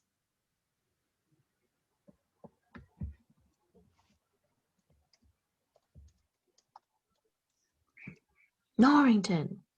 Damn it, Norrington! Sailors, back to the Interceptor. I'm British. No. I'm... Christ. Damn it, Travis! River trap. Travis! Tell... Search every cabin, every hold down to the big billets. Bilges. Billions. Bilges! Literally said it. Oh my God, Bilges! Pull back away from the Dauntless and past the railing of the Interceptor where a single sentry stands watch, and we find a soaked Jack and Will as they climb up over the side of the smaller ship, unseen. Jack tackles the sentry from behind, covers his mouth. Can you swim? Can you swim? Jack removes his hand. Of course, sir. Like a fish. I grew up summers living in Dover with my uncle. Good. Jack lifts the man up, throws him overboard, quickly unties the ropes to the grappling hooks. Will cranks the capstan bars, raising the foresail. Exterior HMS Dauntless day. Norrington emerges from a gangway and sees his other ship moving away. Sailors, back to the Interceptor. But the distance is already too great. One brave sailor tries to swing across on a rope, Errol Flynn style, but falls short with a splash. Jack waves and shouts across the distance. Thank you, Commodore, for getting us ready to make way. We'd have had a hard time of it by ourselves. Norrington seethes, but his order to Gillette is measured. Raise the sails. The wind is quarter from astern. By the time we're underway, we'll never catch them. We need only to come about to put them in range for the long nines. Gillette looks surprised at the order, but relays it. Hands, come about! Jackets off the cannons! We are to fire on our own ship. Better to see it at the bottom of the sea than in the hands of a pirate. The steersman turns the wheel. The Dauntless's course does not change one whit. Captain, there's a problem. The steersman spins the wheel. It goes round and round with no signs of slowing. He's disabled the rudder chain, sir. So it would seem. The Interceptor dwindles with distance. Gillette watches it go with some degree of admiration. He's got to be the best pirate I've ever seen. Norrington reaches out, stops the spinning ship's wheel. So it would seem. The Interceptor makes for the horizon line. A slow dissolve when with the time passes, the ship is gone. The sky turns a deep twilight blue. Exterior, Caribbean Sea. Evening, with the fat white moon riding just above the horizon. Suddenly, the edge of a black sail cuts into the foreground, accompanied by the roar of the wind and the snap of canvas. Interior, black pearl, captain's cabin, evening. Elizabeth stalks the cabin. Pintel enters, carrying a black silk dress. You'll be dining with the captain, and he requests you wear this.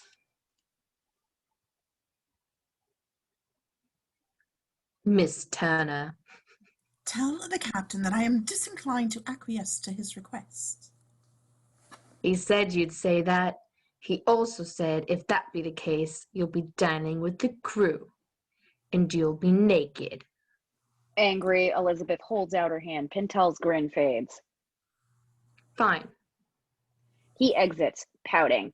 Elizabeth examines the dress. Interior, black pearl, captain's cabin, night. Barbossa enters, followed by pirates carrying trays of food, wine, table settings, etc. Elizabeth stands at the small table in the dress. Lovely. Fate or not, it fits you. Do I ask the fate of its previous owner? No, none of that. Please dig in. The table is set. Elizabeth sits, cuts a tiny piece of meat, eats it daintily. No need to stand on ceremony, and no need to impress anyone. You must be hungry. Elizabeth drops the pretense. She's starving and begins to eat like it. Barbossa watches her intently. Try the wine. Elizabeth does. A huge swig. She tears off a hunk of bread, devours it. And the apples. One of those next. She starts to bite into the apple, stops. She is suddenly aware of Barbossa's gaze and that he is not eating. It's poisoned. She shoves her plate away and takes the opportunity to palm her knife. Barbossa laughs. Oh, there be no sense in killing you, Miss Turner. Then why aren't you eating? Would that I could. He produces the medallion, lets it dangle from his fingers. Do you not know what this is, then? It's a pirate medallion. It's a piece of the treasure of Isle de Murta. Elizabeth gives an infinitesimal shrug, intrigued despite herself. Ah, so you don't know as much as you pretend. Back when Cortez was cutting a great bloody swath through the New World, a high priest gave them all the gold they had, with one condition, that he spared the people's lives. Of course, Cortez being Cortez, he didn't. He'd have made a great pirate, that one. Barbossa stands, moves towards a shelf, puts a key to a medium-sized polished wooden box, the captain's chest, opens it. So the priest, with his dying breath, called on the power of the blood of his people, and put on the gold a curse. If anyone took so much as a single piece, as he was compelled by greed he would be consumed.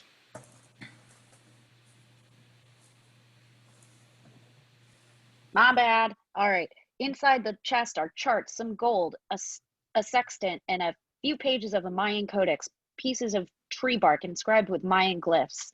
Barbossa removes them carefully, sets them on the table, pores over them. Day of leaving port for Spain, the treasure ship carrying the gold. Something went wrong. The ship ran aground, every man aboard dead save one. He survived long enough to hide the gold ashore. Over time, the dark magic of the curse seeped into the place, making it a cursed island. An island of death. Isla de Muerta. He looks up. Elizabeth has been wrapped, involved in the story, but he feigns a dismissive attitude, or she feigns a dismissive attitude. It's all very interesting, but I hardly believe in ghost stories anymore. Barbossa is angry. He stands, sweeps the food off the table. You idiot girl. It's no make-believe. My crew and I, we found the gold. We did more than take one piece. We took it all.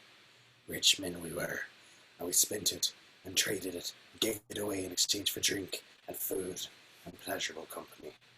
But we found out the drink could not sate us, and the food turned to ash in our mouths, and no amount of pleasant company could ease our torment.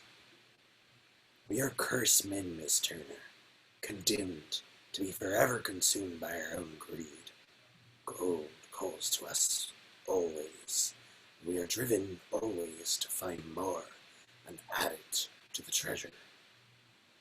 Barbossa picks up the priceless codex, crushes them in his fist. There's but one way to remove the curse. All the scattered pieces of the treasure must be restored in full, and the blood repaid. We've recovered every piece, save for this. And as for the blood we paid, that's what we have you for. And that's why there's no sense in killing you. Yet. Elizabeth stares at him, horrified. Using the toe of his boot, Barbosa flips an apple up off the floor, catches it, extends it to Elizabeth. Apple? Elizabeth slowly reaches for the apple and then comes up out of her chair, trying to run around Barbosa. They struggle briefly, and then suddenly he shoves her away. Elizabeth's stolen knife is buried in Barbosa's chest, to the hilt. Barbosa is completely unaffected. He opens his shirt to get a better look at the knife, pulls it out with little effort. There is blood on the blade, but none anywhere else. I'm curious, after killing me, what was it you planned to do next? Elizabeth backs away, whirls and barrels out the door. Exterior, black pearl, main deck, night. Elizabeth comes to a dead stop. She stares, her jaw working. But, trying to scream, but unable to.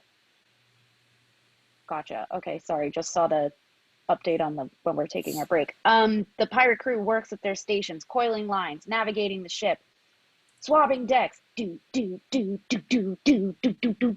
But where the moonlight falls across their bodies, they are not but skeletons. Elizabeth turns away from the sight. Barbosa stands just inside the doorway, out of the moonlight. He grabs her roughly by the shoulders and jerks her back around. Elizabeth shuts her eyes. Look! The moonlight shows us for what we really are. We are not among the living, and so we cannot die. He spins her back around to face him. Do. And he leans forward, putting his face in the moonlight, turning it into a gleaming skull with gold and silver teeth. But neither are we dead. We have all the desires of the living, but cannot satisfy them. 10 years I have parched of thirst, unable to quench it. 10 years I've been starving to death, and haven't died. And I have not felt anything for 10 years, not the wind on my face, or the spray of the sea, or the flesh of a woman. Elizabeth flinches away from the skeletal hand. It drops away. He takes a bottle of wine from the open case beside the cabin door, uncorks it with his teeth, raises it. You'd best start believing in ghost stories, Miss Turner. You're in one. He tilts the bottle and drinks. It runs over his jaw, through his ribcage, drenching his clothes. Just like on the darts ride. around him. Just like on the ride! It's my favorite part! Elizabeth darts around him, back into the cabin, and shuts the door. Barbosa hurls the bottle away. Interior, black pearl, captain's cabin. Night. Elizabeth huddles in the far corner of the cabin, terrified. Exterior, Caribbean Sea, day. The interceptor cuts across the waves. Jack at the wheel. Will tightens the line, moves back astern. Exterior, interceptor. Main deck, day. Will sharpens his sword. Sure, schmaltz, jeez. Sword with a whetstone. Shh.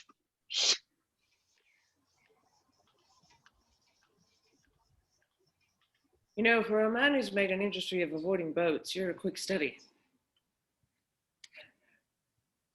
I worked passage from England as a cabin boy. After my mother passed, I came out here looking for my father. Is that so?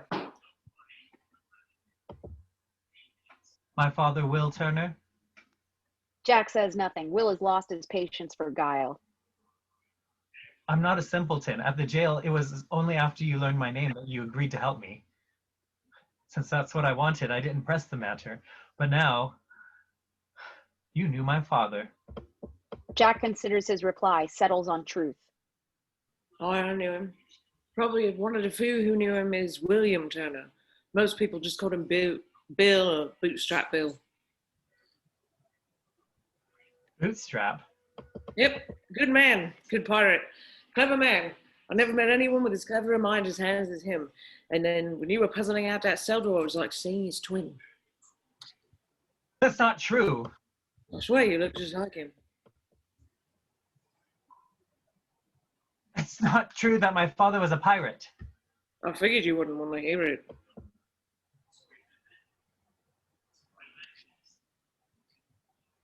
He was a merchant marine. He was a respectable man who obeyed the law, who followed the rules. You think your father's the only man who ever lived the Glasgow life, telling folks one thing and then going off to do another. There's quite a few who come here hoping to amass enough swag to ease the burdens of respectable life. They're all merchant marines.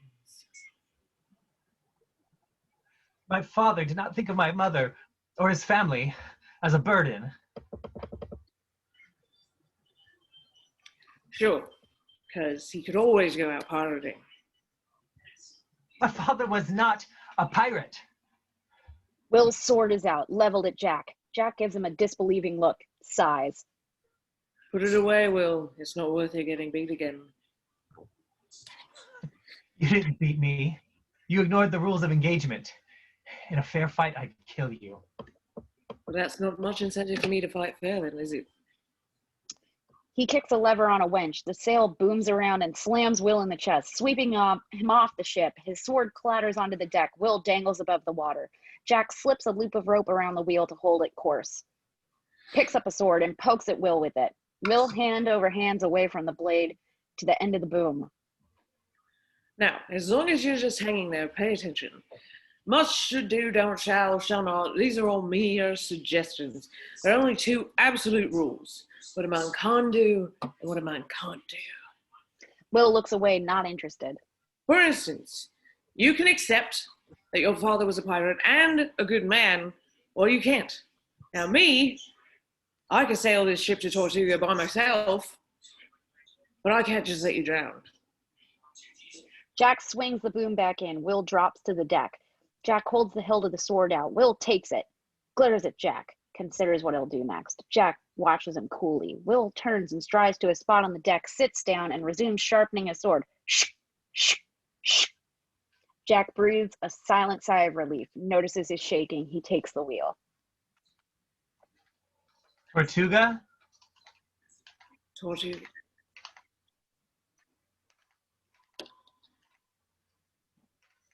Is this where we're stopping? No, Or it's should we not keep going? going. I'm sorry! My bad. I'm sorry. Okay, all right. Exterior, Tortuga, day, a dank and dirty port. Where... Yes, it was. Love it. Where the tides Tortuga Day. copy. Tortuga Day. Exterior, Tortuga, day, a dank and dirty port where the tides seem to have swept together the scum of the Caribbean. Pirates, privateers, prostitutes, thieves, and drunkards. With its cantered, rotting docks, weather-beaten buildings, and an odd assortment of livestock running free, a donkey, chickens, etc., it is far less civilized than Port Royal. Jack and Will move through the crowd. A red-headed woman turns her head, and she has noticed Jack. We need a crew. We can manage the ship on ourselves in between islands, but the open ocean, that's another matter. Suddenly, the redhead slaps Jack hard, satisfied. She turns and she strides off. Will ignores her. That. Just do it quickly. Don't worry, I've already got a quartermaster over there. Jack leads Will towards the pub. The faithful bride, the emblem over the door, a politically incorrect painting of a smiling woman holding a bouquet in her chained and manacled hands. Jesus. Jack opens the door. Will goes inside, passing a pretty Asian woman coming out. She sees Jack and immediately slaps him, cursing something in Chinese. Jack backs away. Interior, faithful bride, day. Jack closes the door on the woman, joins Will.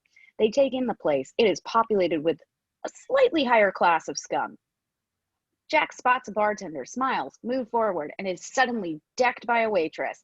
This is Anna Maria, tall, strong, and tough. She didn't spill a drink off her tray. Get it, girl. You stole my boat.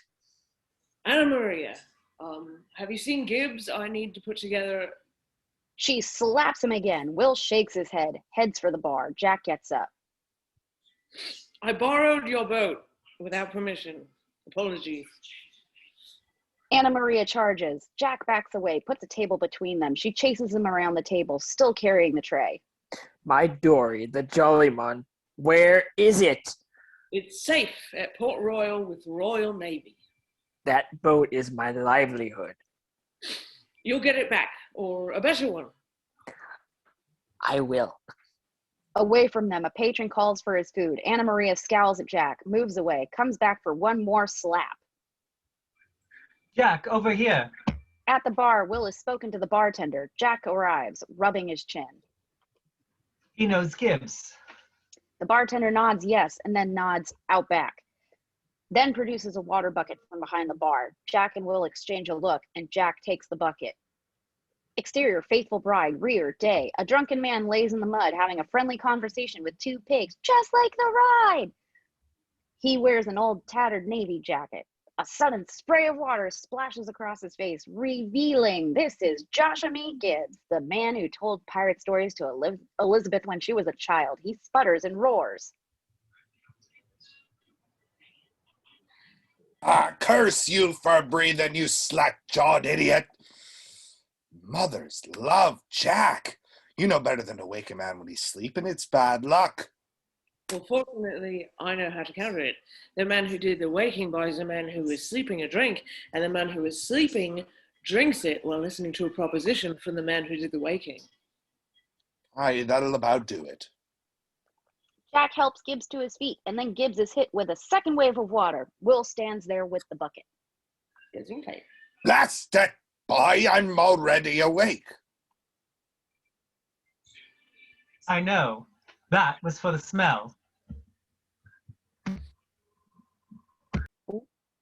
Interior, faithful bride, day. Jack and Gibbs sit at a table in the shadows, a single candle illuminating them, speaking in hushed voices.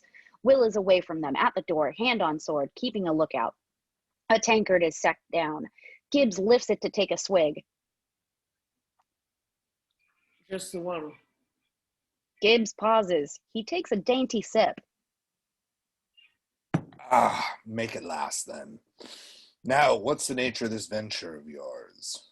First, have you found me a crew? Oh, there's a hard tale, Jack. Most of the decent pirates in town won't sail with you. Seem to think you're a jinx. Now, I wonder where they would have gotten that idea. Gibbs evades answering him by taking a long sip. Jack leans forward. Gibbs leans forward. I'm going after the Black Pearl.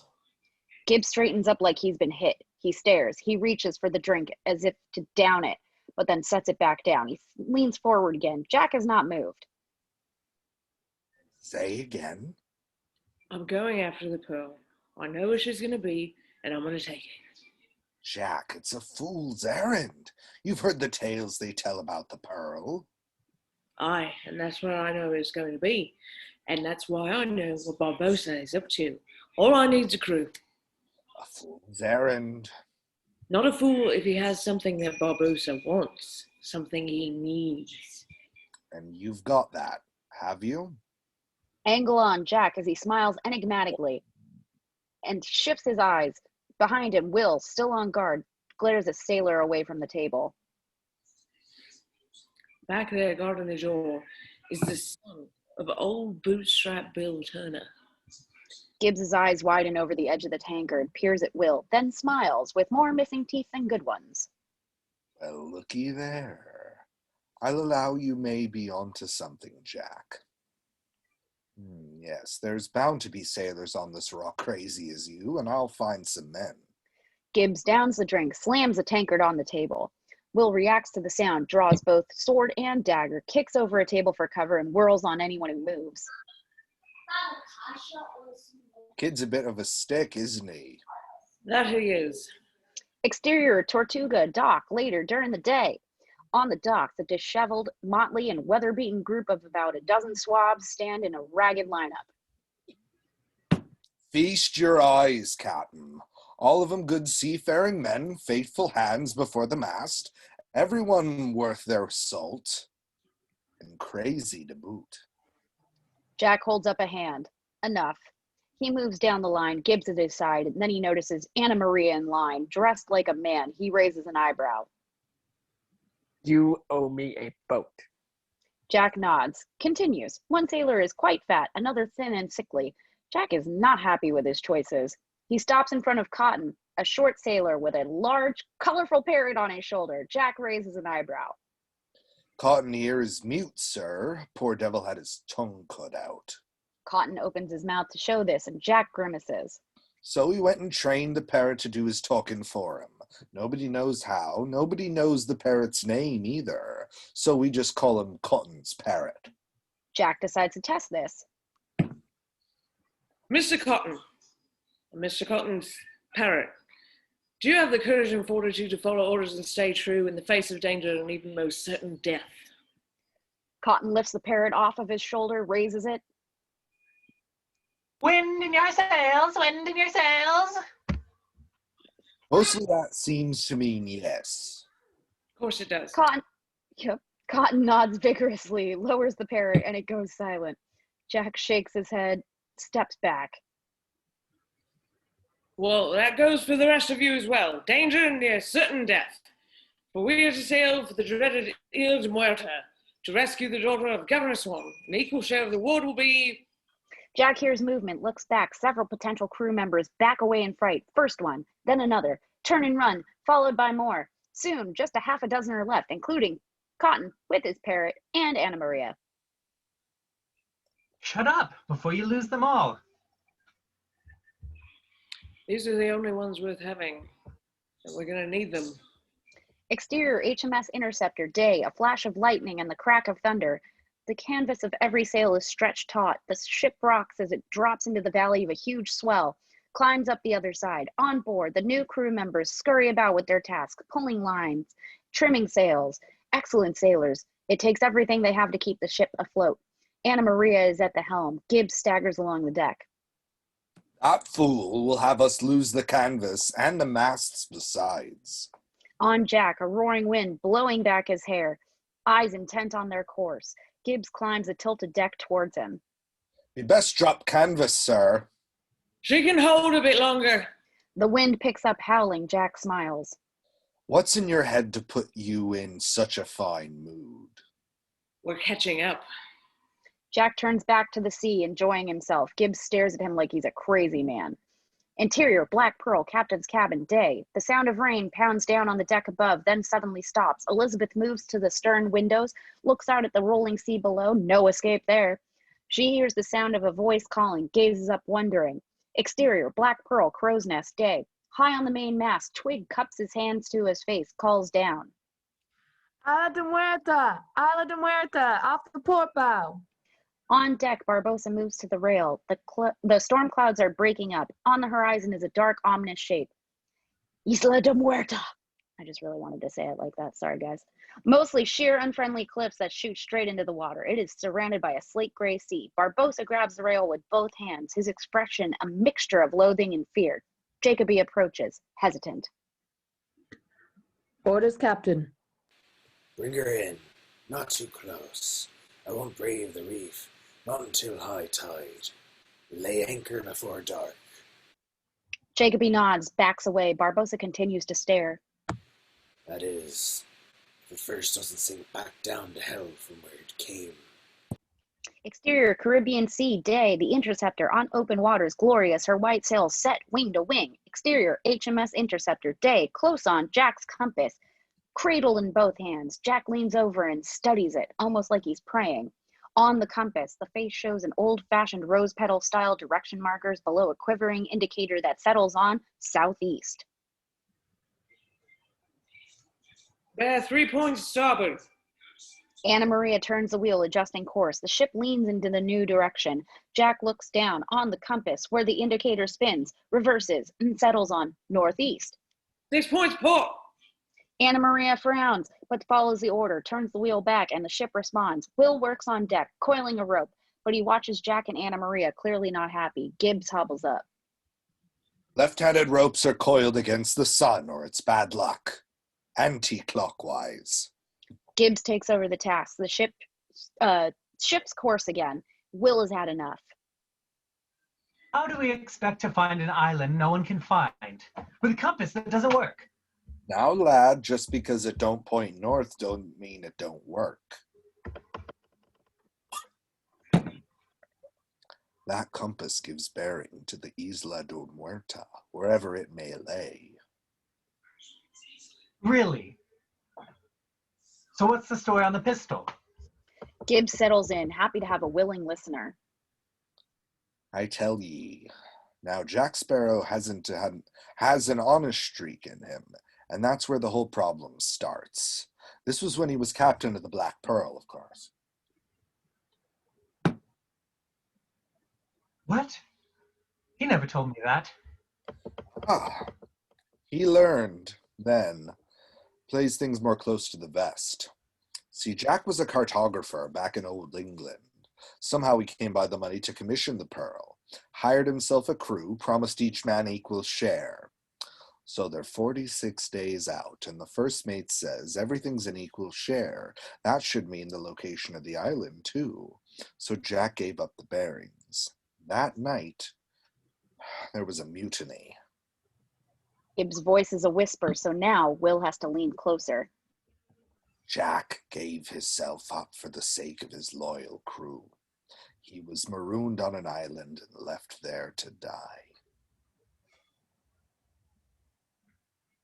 How did he get off the island? I didn't. Will and Gibbs jump. Jack is right there beside them. My body is still there, rotting away, and I am but a ghost. Will and Gibbs aren't sure what to make of that. Jack laughs. How did you get off that island? That's a dark and unpleasant tale best left untold. He starts off. Wait! What about the pistol? The pistol. When a pirate is marooned, he's given a pistol with only one shot. Not really good for hunting and surviving, but after 3 weeks of starvation and thirst, the pistol is starting to look real friendly. Jack lets this sink in. He pulls out the pistol and raises it. And I survived, and I still have that single shot. And it is meant for one man and one man only, my mutinous first mate. Barbosa. Jack shoots a glance at Will, nods, and moves away. Exterior. Isla de Muerta! Cave entrance, evening. On Barbosa, face upturned, no expression in his eyes. Around him, a group of pirates, Elizabeth among them, stand as still as stones in front of a dark cave opening. Their faces look upward, their total lack of movement disconcerting. Above the cave, on a hillock, the pirate Kohler faces out towards the horizon. Slowly he transforms, head to toe, from pirate to skeleton. The moon has climbed free of the storm clouds, rising large and full on the horizon. The skeleton turns. Moonrise, Captain. First light to fall. Be mindful of pits and crevices. Stay together. He takes a torch, moves into the cave. The pirates follow. Interior, Isla de Muerta, caves, night. The group keeps together under the firelight. The path leads between boulders on a slope downhill. From the echoes and shadows, it's clear that the cave system must be huge. Elizabeth glances over, and the torches illuminate caverns off to the side and just the edge of a mound of coins. Clearly there is more, but the rest is lost in darkness. Twig, gazing upward in wonder, moves a few feet away from the group. Barbosa grabs him and as he nears the chasm. Careful, Nate. Fall down there, you die in Misjudgment Day. For not even the Lord himself come looking for you here. Barbosa lets go and moves on, descending down, twisting and turning, but always down. Exterior, HMS Interceptor, night. Cotton pulls a sail line, looks out, sees something. He lifts the parrot off of his shoulder, strokes it along the back. Land ho! Land ho! Land ho! Land ho! Indeed, the faint outline of this. I love you, Jared, so much. Distance on the port side. Will stands, excited, jumps onto the rigging for a better look, but Anna Maria at the helm stares at Cotton and the parrot. How does he do that? They'll be anchored on the lee side. Hold your wind, keep to the weather of the island. Interior, Isla de Muerta, caves, night, flickering torchlight. Pirates stoop low to enter a cavern and reveal this spectacular treasure of the Isla de Muerta. Overflowing chests of coins, gold and silver, ingots, jewelry, objects d'art, jade and ivory, brightly colored silks, furniture, jewels and pearls, mirrors and swords. Yes, girl. Anything and everything of value that might be carried by a ship. It's here. The pirates move through. Elizabeth can't help but gaze in wonder. The curse drove you to gather this. Aye, not a bit of it any use to us, only hoarded. It will drive us no longer. Elizabeth pauses, staring at herself in a jewel-encrusted mirror. Anne, I feel like you might have done this before, maybe on a tipsy Titanic or something? And then it's pushed along by the pirates. Exterior, Isla de Muerta, lagoon, night. The interceptor lies at anchor in the distance. Closer, Jack and Will row away from the large vessel in a small longboat towards the rocky shore. The rush of a waterfall grows louder. Will looks. Ahead of them is a black cave mouth right at water level. What's that? Depends On what? on whether the stories are all true.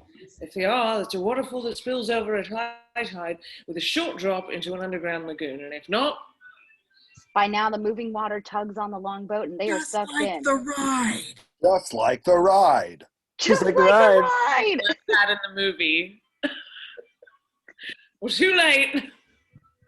The boat rushes forward and plunges into the darkness, just like the ride. Interior caves, underwater lagoon, night. The longboat takes a harrowing drop over a short waterfall. Boom!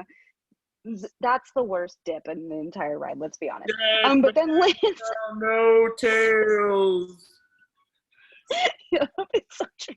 But then lands safely in a gorgeous underwater lagoon, floats lazily towards a sandy shore. Chalk one up for the stories. Will leaps out into the water, pulls the boat ashore. Board. Forcus and board. Okay, apparently I'm Swedish chef. On board. Interior caves, bed cavern, night.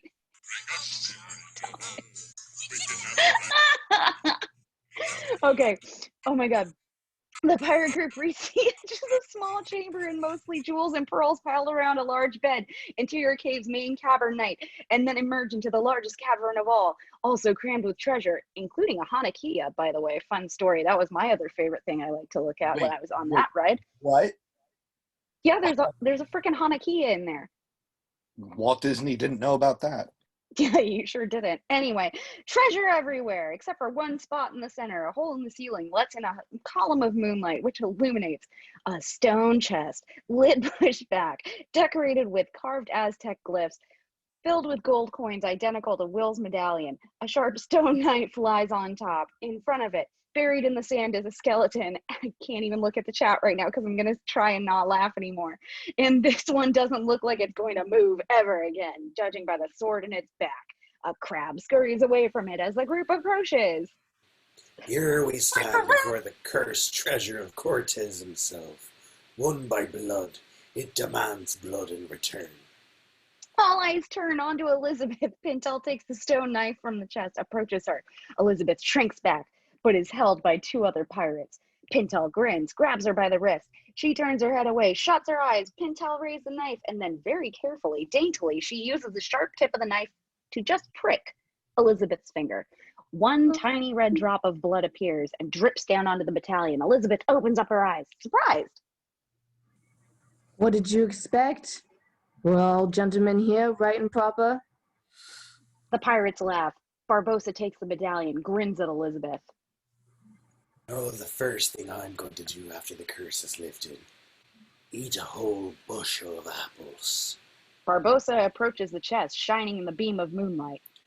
What was begun by blood, let blood now end. He tosses the gold medallion onto the others. The pirates tense, waiting, expectant. A long beat. They all look at each other. They look at themselves. Nothing happens.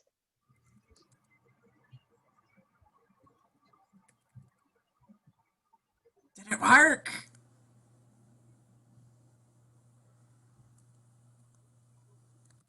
I don't feel no different. How can we tell?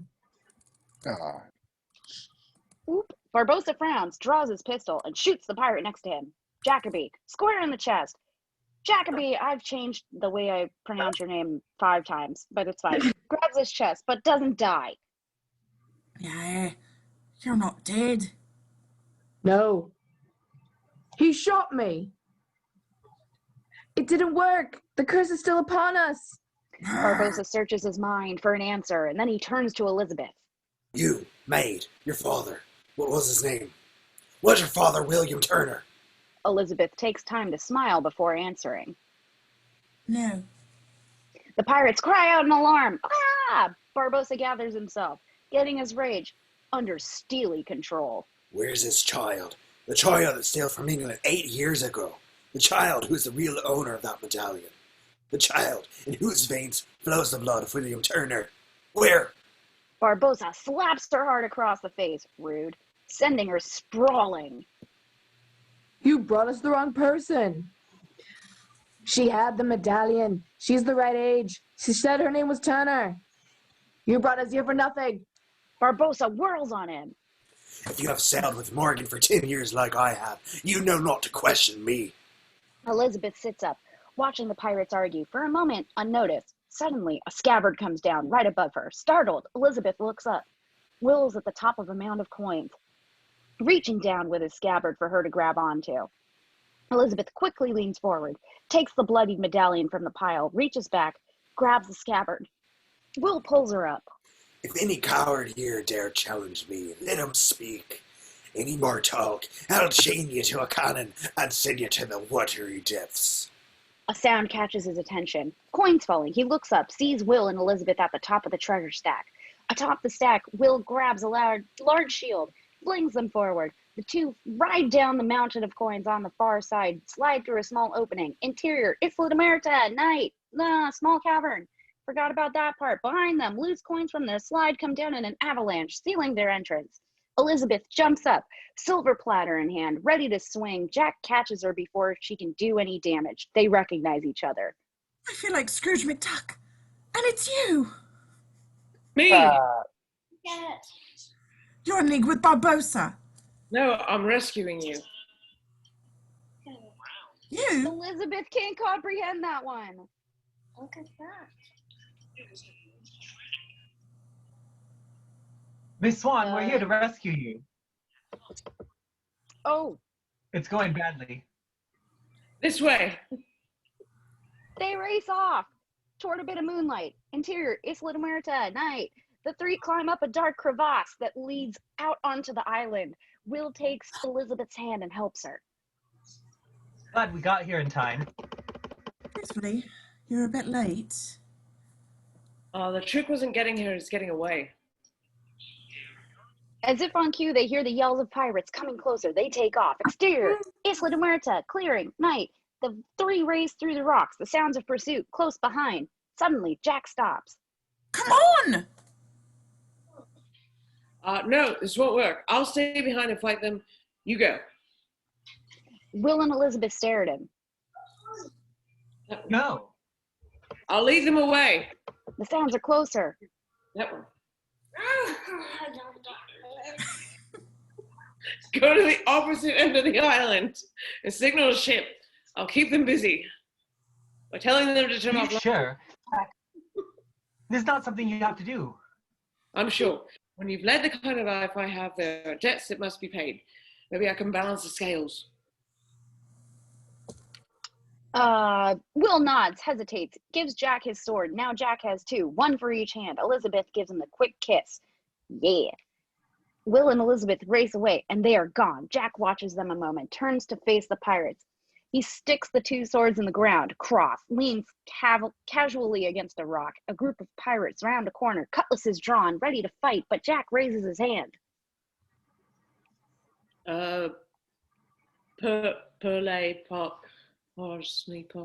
Parlay. I invoke the right of parlay in the code of the brethren and Morgan, all that. Exterior, Isla de Muerta, night. Nicely done. Jack stands before Barbosa, surrounded by pirates. Jack has a wide smile on his face, and Barbosa doesn't like it. I'm inclined to kill you now, Jack Sparrow, without so much as a word, if you don't lose that grin from your face.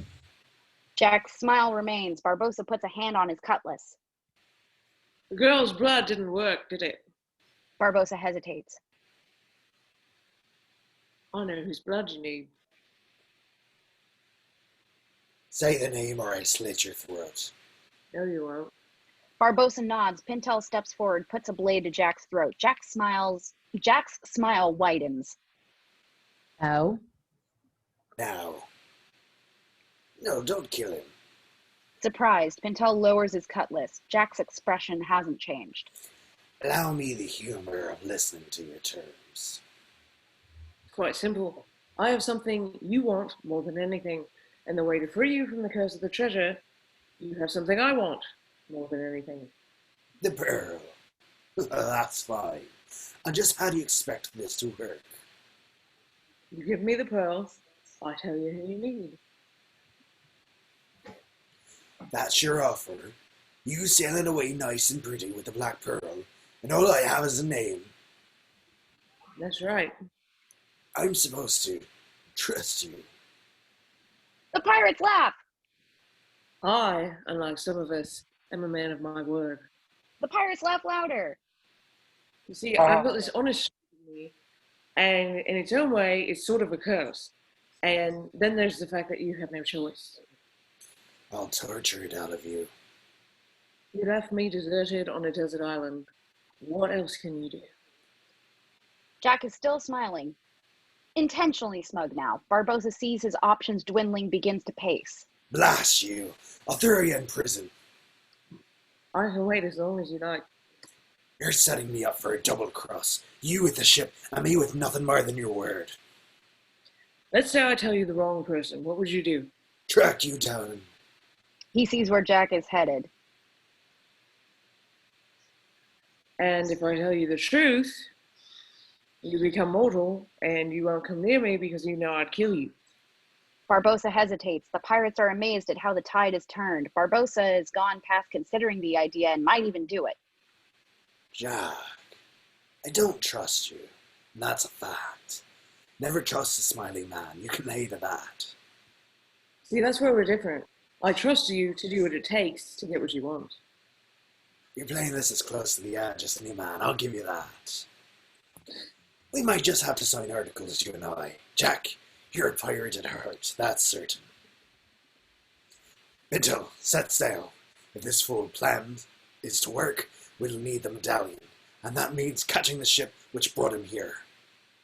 Jack is completely caught off guard. For the first time, his smile fades. Wait, you don't have the medallion? The fool woman took it. You be careful around her, Jack. She's pretty enough. She'll steal your heart. The pure evil inside. I'll watch my back. Bosun, set up Mr. Sparrow's quarters, nice and fine, in the brig. Meaning no disrespect, of course. Jack nods and is taken away. Barbossa stares after him, not hiding his mistrust. Exterior, interceptor, day, at full sail, headed out to sea. Gibbs glances at Elizabeth and Will, talking alone on the forecastle. Shakes his head. 2 women on board? A man don't have to be superstitious to know that's trouble. Elizabeth holds the medallion and finishes her tale. You were in danger, so I took the medallion. And I've kept it ever since. They thought I was you, that they needed my blood and it didn't work. She hands him the medallion. Why would my father send this to me? To keep it away from them. No pirate would sail to London for fear of execution, Doc. If I had known... And we would never have met. Will nods. They hold each other's gaze a moment. Will turns away first, leans on the rail, looks out to sea, back the direction they came. I can't believe he would make such a sacrifice for us. I guess you can never truly know someone else's heart. Will glances at her and nods. At the helm, Gibbs peers forward, scanning the horizon. There is a tiny island in front of them. Shift your heading, steer clear of that island, 15 degrees starboard. On the aft deck, Cotton concentrates on his work, securing a halyard. Suddenly, Cotton's parrot flaps his wings, takes off, lands on the starboard bulwark, squawking. Dead men tell no tales! Dead men tell no tales! Dead men tell no tales! Oh my God, Cotton looks up on the horizon following black sails. Gibbs and Anna Maria appear and see this ship.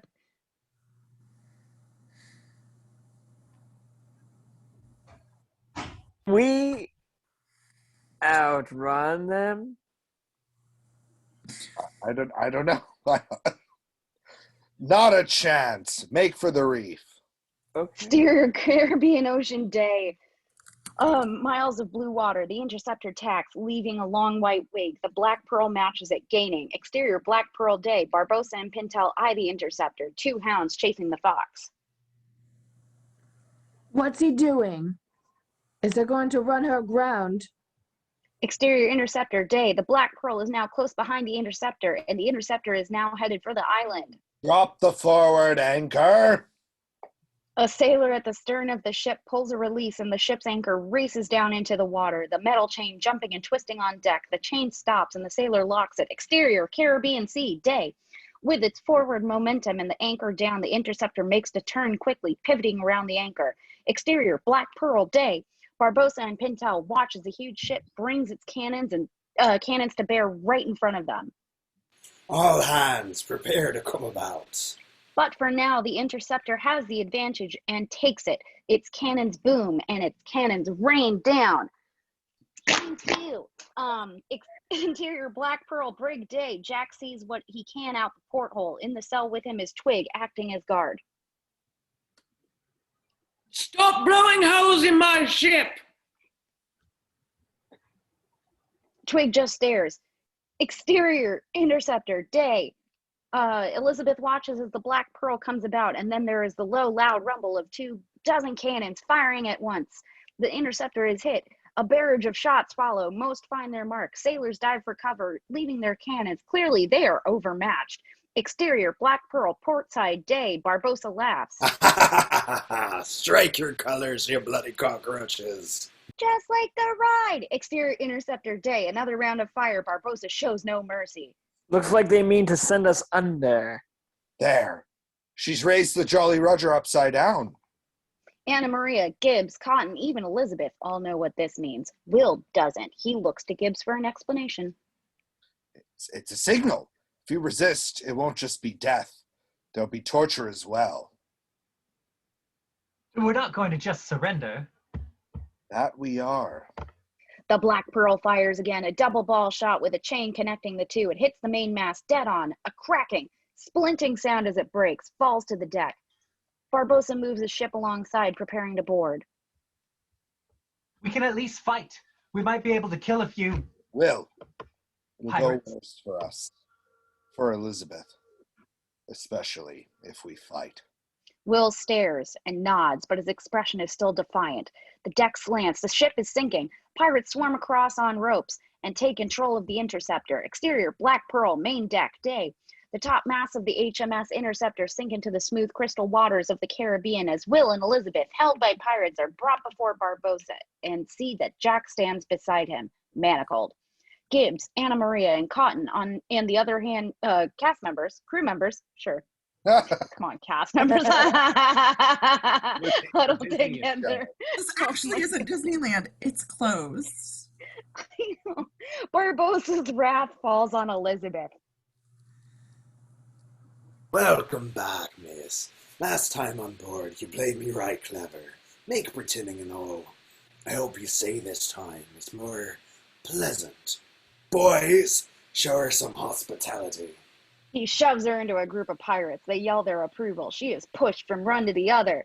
This goads Will into action. He headbutts the pirate behind him, grabs a pistol, waves it at the pirates. He goes free. Will leaps onto the ship's rail. He steadies himself with a hand on the rigging, points the pistol at Barbossa. What's in your head, boy? What's in your wallet? She goes free. You've got one shot, and we can't die. You can't. I can. He leans out over the ocean. No! Jack pushes forward. Will, don't do or say anything stupid. My name is Will Turner, the son of Bootstrap Bill Turner. His blood runs in my veins. You need my blood, and on my word, I will pull this trigger and sink all the way down to Davy Jones's locker. Pintel squints at Will. The pirates murmur surprise. It's true. He's a spitting image of old Bootstrap.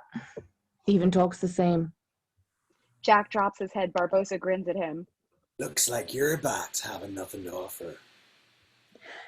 And he's got old Bill's courage. A curse on him and you. A plague on both your houses. Barbossa steps forward. Enough of that. Name your terms. Elizabeth goes free. We got that part. Anything else? And Jack, and the crew, free and unharmed. If you agree, then I will remain with you. Barbosa considers, his crew waits, and then finally, Agreed. You have my word as a gentleman of fortune. Will, you can't trust him.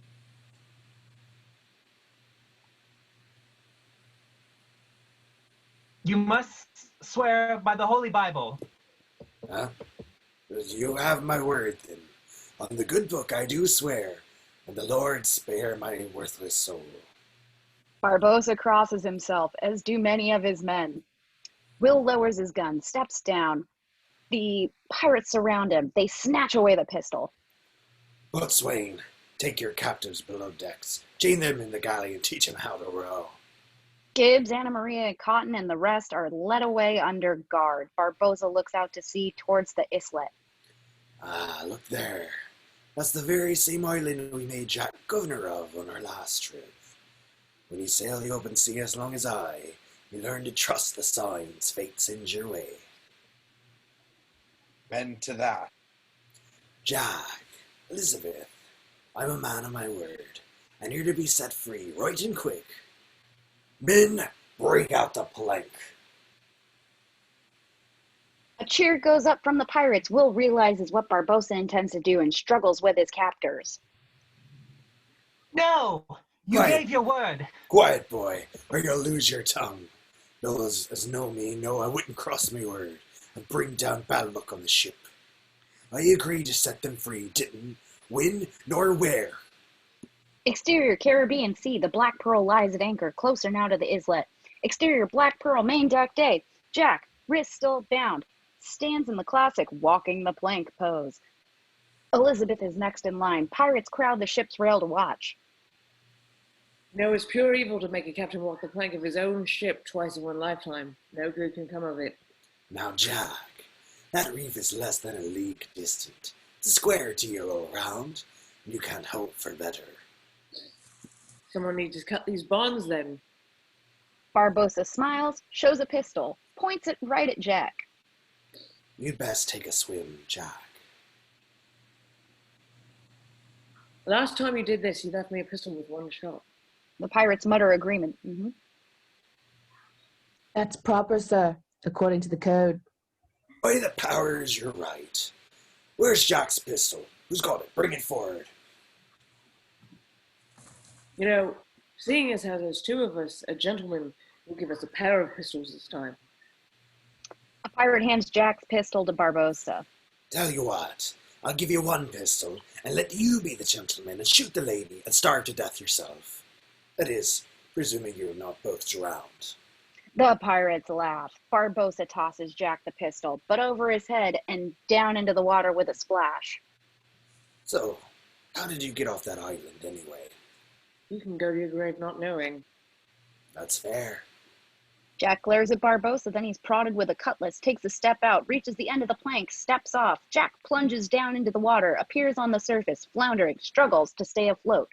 Will and Elizabeth exchange helpless looks. There's nothing they can do. The lady's next. But first, I'll be wanting that dress back, if you please. Elizabeth hesitates and then strips it off, leaving her in a silk slip. She throws it at him. Here, it will go to hell. It'll go well with your black heart. Barbosa indicates the plank. I will not walk into the ocean. You'll have to throw me in. Barbosa raises an eyebrow, grins, and nods. How about her, lads? The pirates rush to comply, lift her up, and toss her over the rail. With a scream, she falls into the exterior Caribbean Sea, underwater day. We follow Elizabeth amid foam and bubbles as she plunges down through the water, blue and clear, with the streaks of sunlight cutting down, bright coral and tropical fish, also a pirate cat, and then a lovely young woman in a silk dress. If it weren't for the mortal danger, the scene could be described as gorgeous. Hello, gorgeous. Elizabeth spots Jack below her now, sinking, struggling. She swims down, unties his bonds. Elizabeth starts for the surface. Surface? Lord. Inexplicably, Jack swims the other way, further down into the depths. Exterior, Caribbean Sea, day. Elizabeth breaks the surface, looks around, and then finally Jack appears, sucking in air. He knows what he went after, his pistol, and he tucks it into his shirt. You went back for that? We need to head for the reef. She starts swimming. Jack hesitates. The Black Pearl is already underway. He stares at it. That's the second time I've had to watch that man sail away with my ship. He turns away and swims after Elizabeth. Exterior, islet, day, beach. Yeah, switch those words. Close on, the surf line. Elizabeth's feet leave prints in the sand and then meet up with matching footprints she made earlier, going in the same direction. She has walked all the way around the island. It's not that big, is it? Jack lays on the beach. He has dismantled his pistol. He's laying just like Travis normally is every time he's on camera. The parts, ball and powder, dry on his scarf. Why, thank you. Has it changed since the last time you were here? Trees are taller. Jack checks to see if the pistol parts are dry. They are. He sets about reassembling and reloading his pistol. I hope you have no intention of using that. Jack has finished putting his pistol back together. He shoves it in his belt, walks off. Not yet. Ask me again in a few weeks. Elizabeth can't believe it. Captain Sparrow, we have to get off this island immediately. Well, don't be thinking I'm not already thinking about it. He climbs up toward a clump of palm trees, digs for something beneath the sand. He finds it, a large iron ring. What is that? Is there a boat under there?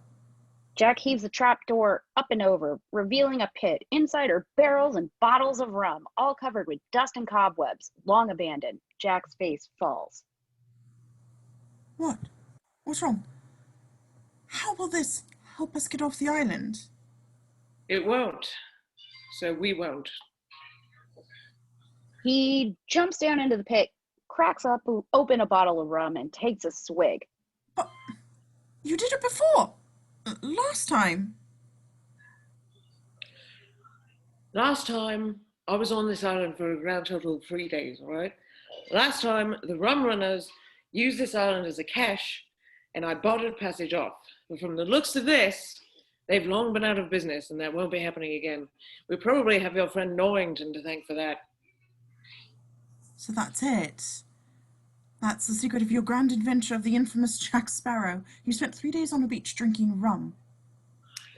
Welcome to the Caribbean. He gathers up a few bottles and heads for the beach. Look, you should look at our contrans this way. We've got shady trees, thank the Lord, got some food on the trees, and we've got rum, so praise be. We can stay alive a month, maybe more, keep a weather eye open for passing ships, and our chances are pretty fair. A month? Will doesn't have a month. We've got to do something to help him. All right. Here's luck to you, Mr. Turner. He drinks and then defiantly returns Elizabeth's angry gaze. But then he turns away and he sits down. Don't be thinking I'm happy about this, Elizabeth, but I see no use in wailing and gnashing my teeth over that something I can do nothing about. Not when you can drink instead, at least. Jack tosses her a bottle. Try it. Goes down rough, but then it goes down and eventually it gets easier. Elizabeth considers, comes to a decision. She unseals the bottle and takes a swig. They sit in silence for a bit.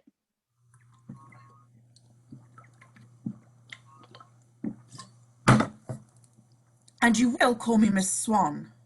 Jack toasts her. You got it. Elizabeth studies her bottle, gives Jack a sidelong glance. Back to her bottle.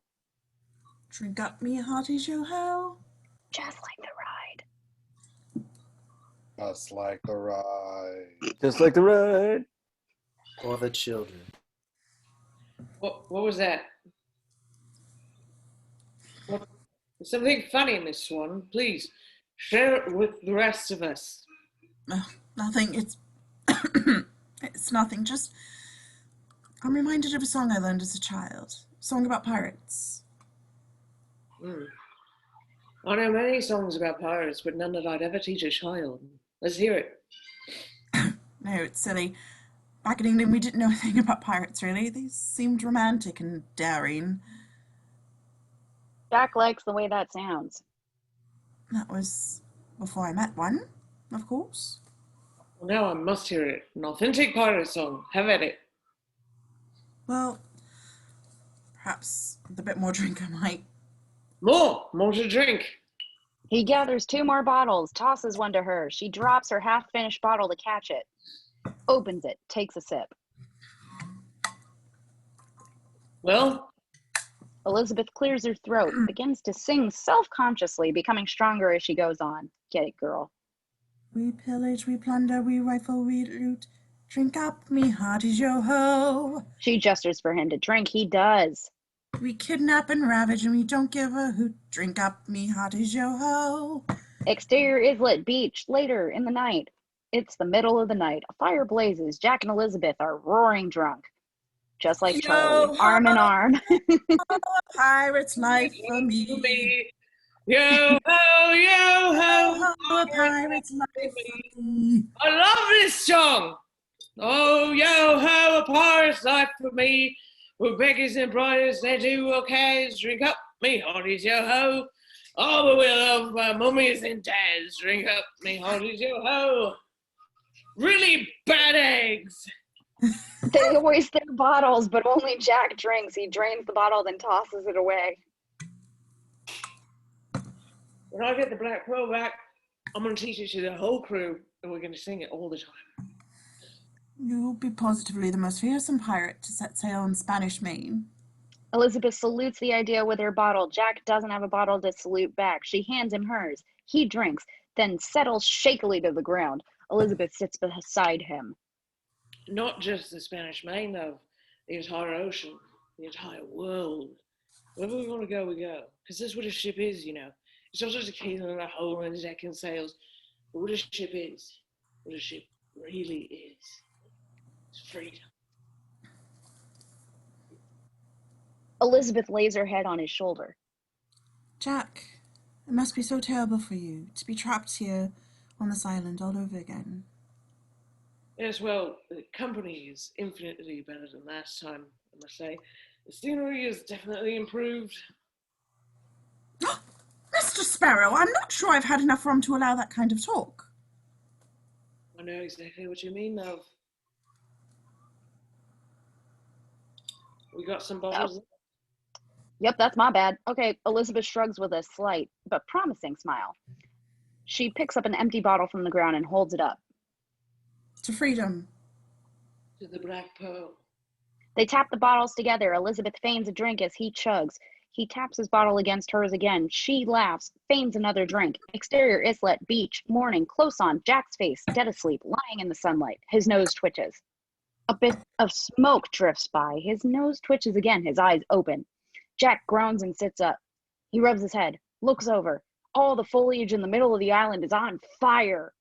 Smoke rises high up into the clear blue sky. Jack leaps onto his feet. He sees Elizabeth as she pours out the last of the rum, dousing a scrub brush at the base of a palm tree. It goes up in flames. She rolls the barrel forward. It starts to burn merrily. Jack can't believe his eyes. What are you doing? You brought all the food, the shade, the rum? Yes, the rum is gone. She wipes her hands together. One of the rum barrels in the fire explodes. Why is the rum gone? 1, because it is a vile drink that turns the most respectable men into scoundrels. And 2, she points to the sky. That signal is over 1,000 feet high, which means it can be seen for 200 leagues in every direction. The entire Royal Navy is out in the sea looking for me. Do you really think there's even a chance they can miss it? But why is the rum gone? You burned up the island for a one chance at being spotted, and the rum is gone! Exactly. Elizabeth turns towards the sea. Just you wait, Captain. In an hour, maybe 2, keep a weather eye open and you'll be seeing white sails on the horizon. She sits down, determined. Shields her eyes, scans the water, waiting, searching. Jack is speechless. He throws up his hands, stalks up the sand dune just to get away from her. Exterior Islet, leeward shore, day. At the crest of the dune, Jack stops and stares, incredulous. We come around to see what he is looking at. Past Jack, anchored on the other side of the island, white sails glorious against the turquoise waters, is the HMS Dauntless. A longboat is already being rowed towards them. Jack shakes his head. There'll be no living with her after this. Exterior HMS Dauntless, main deck, day. Norrington gives Elizabeth a hand, disembarking from the raised longboat. Elizabeth, I'm relieved you're safe. Clapping him in irons and behind his back this time. Commodore, you can't do that. You're speaking up for him again? He can locate the Isla de Muerta, but I doubt he'll be willing to help us from the brig. She's right. We had time to get to know each other on the island. We're bound for Port Royal, not Isla de Muerta. No! The pirates have taken Will! Your father is frantic with worry. Our mission was to rescue you and return home. That is what we shall do. Mr. Turner's fate is regrettable, but so was his decision to engage in piracy. Commodore, please! Commodore, think about it, if I may. The Black Pearl, captain and crew, the last real pirate threat in the Caribbean. How can you pass that up, eh?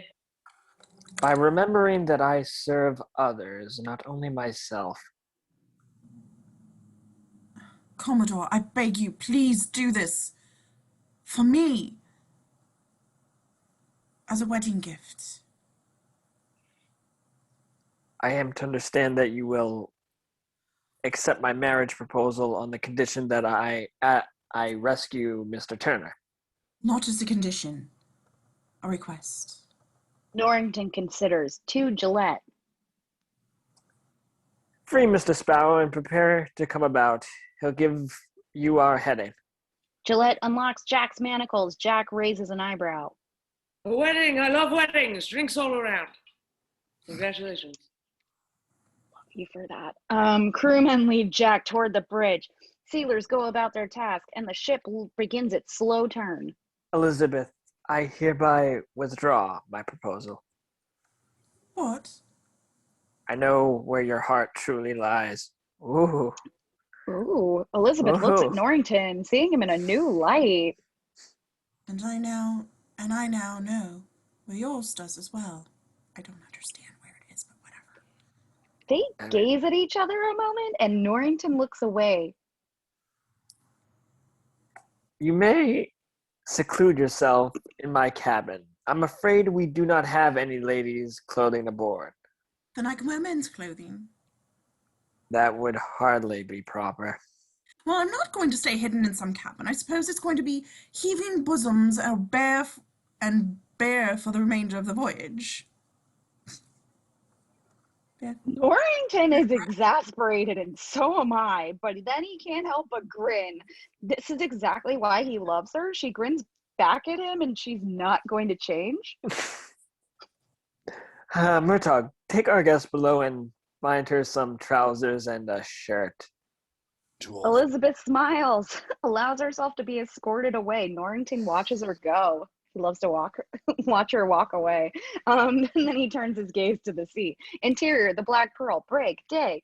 Pintel enters the cell. That rhymes. It appears empty. But that's because Will is hanging from the rafters, trying to shove up the ceiling planks with his legs. That ain't going to work. That's the gun deck above you. Will drops lightly to the deck suddenly. What happened to Will Turner? William Turner. Stupid blighter. Yes. He threw in with us after we relieved Jack Sparrow of his captaincy, but turned out it never sat well with him, particularly after we found Cortez's treasure in its peculiar condition. He thought we deserved to be cursed for leaving old Jack to the fate we did. That's why we sent off a piece of the treasure to you, as it were, so it would never be recovered, and so cursed we remain. And then he ran. And he's hiding out someplace where you haven't even been able to find him. That's a nice thought, to be sure, and I wager your the wishes he'd thought it himself. But no, see what he done didn't sit too well with Captain Barbossa, so he chained a cannon to his legs and dumped him over. Will reacts with shock at the account of his father's fate. Yep, last I saw of Bootstrap Bill was his face looking up as he sank down to the crushing black oblivion of Davy Jones's locker. It was only after we found out we needed his blood to solve the curse. That's what you call ironic. Don't you think? Barbosa appears behind Pintel, flanked by several other pirates. They're plural. There's many. He regards Will for a moment. Then, Bring him. exterior HMS Dauntless, main deck, evening. Jack goes to the rail and waits, pretending to look out at the sea. Elizabeth, dressed in sailor's clothes to excellent effect, joins him. You didn't tell Commodore Norrington everything. Well, neither did you, I noticed. Might delay the rescue, and that would be too late. Exactly. These men will be facing an enemy that seemingly cannot be killed.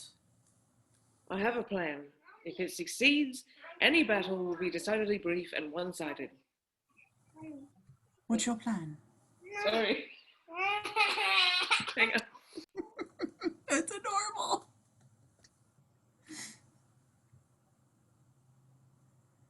Well, you know what? There's a lookout that's off screen, and it says "Land Ho."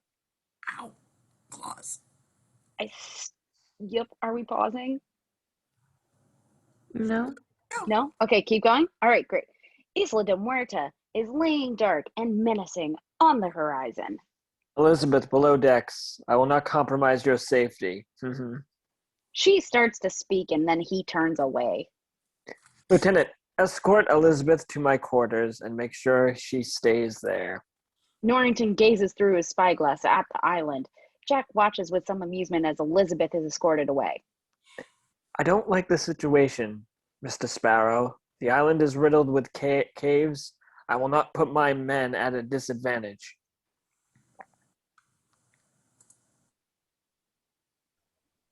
Yeah.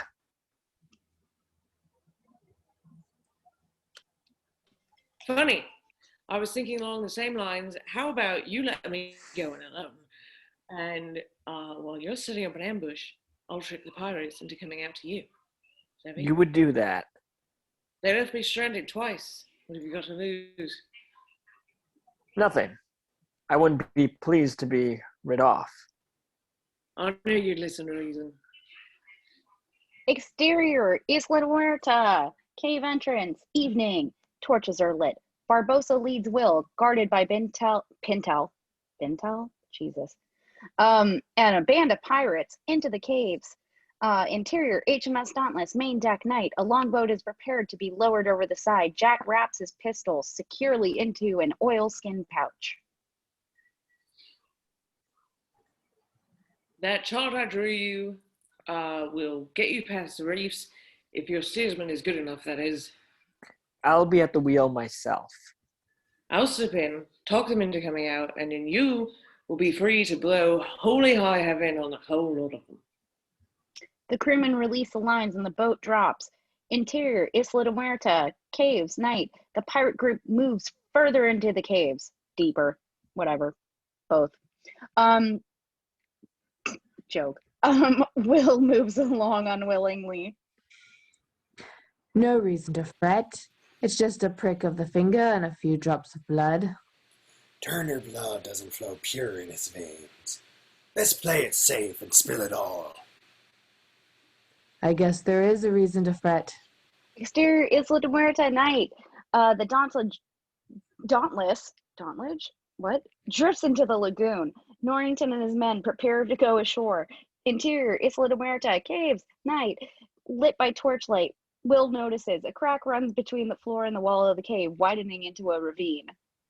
Careful now. You could fall in, so you'll be wondering where you'll hit dirt. Will makes a decision. He intentionally stumbles. Pintel shoves him forward. Will continues forward, grabs the pirate in front of him, swings him into the wall of the cave, catches the pirate's torch, and then uses it to ward off all the others. You deserve to be cursed, and remain cursed. He steps to one side and drops into the ravine. The wall of the ravine becomes a loose gravel slope. Will hits it and tumbles down, disappears into black. Blast him! A pox on him and his father, and the whole damnable line. Fan out, find him. Interior Dauntless, Captain's Quarters, Nights. Elizabeth looks out the captain's small porthole, sees a boat laden with Navy men headed for shore. She turns away from the porthole, wishing there was something she could do. Suddenly, there is a flutter at the window. Cotton's parrot's there. Drink up, me hearties, yo! Drink up, me hearties, yo! You're such a Dalek when you're the parrot. The bird flutters off. Elizabeth races to the porthole and then to the stern window to see it fly away. Then she looks down, and there, fastened to the stern of the ship, is a small rowboat. Interior, Isla de Huerta. Caves, night. Will races forward, turning this way and that. He sees a light ahead. He heads for it, then turns a corner and runs straight into Jack. Do you have any idea where you're going? Jack! Don't talk. These caves magnify sound. Just follow me. Exterior, Isla de Huerta. The beach, night. Norrington and the men land upon the beach and spread out. They silently take up positions around the main cave entrance. Interior, caves, night. Jack leads Will out of a narrow passage and stops, staring. Will is a few steps behind.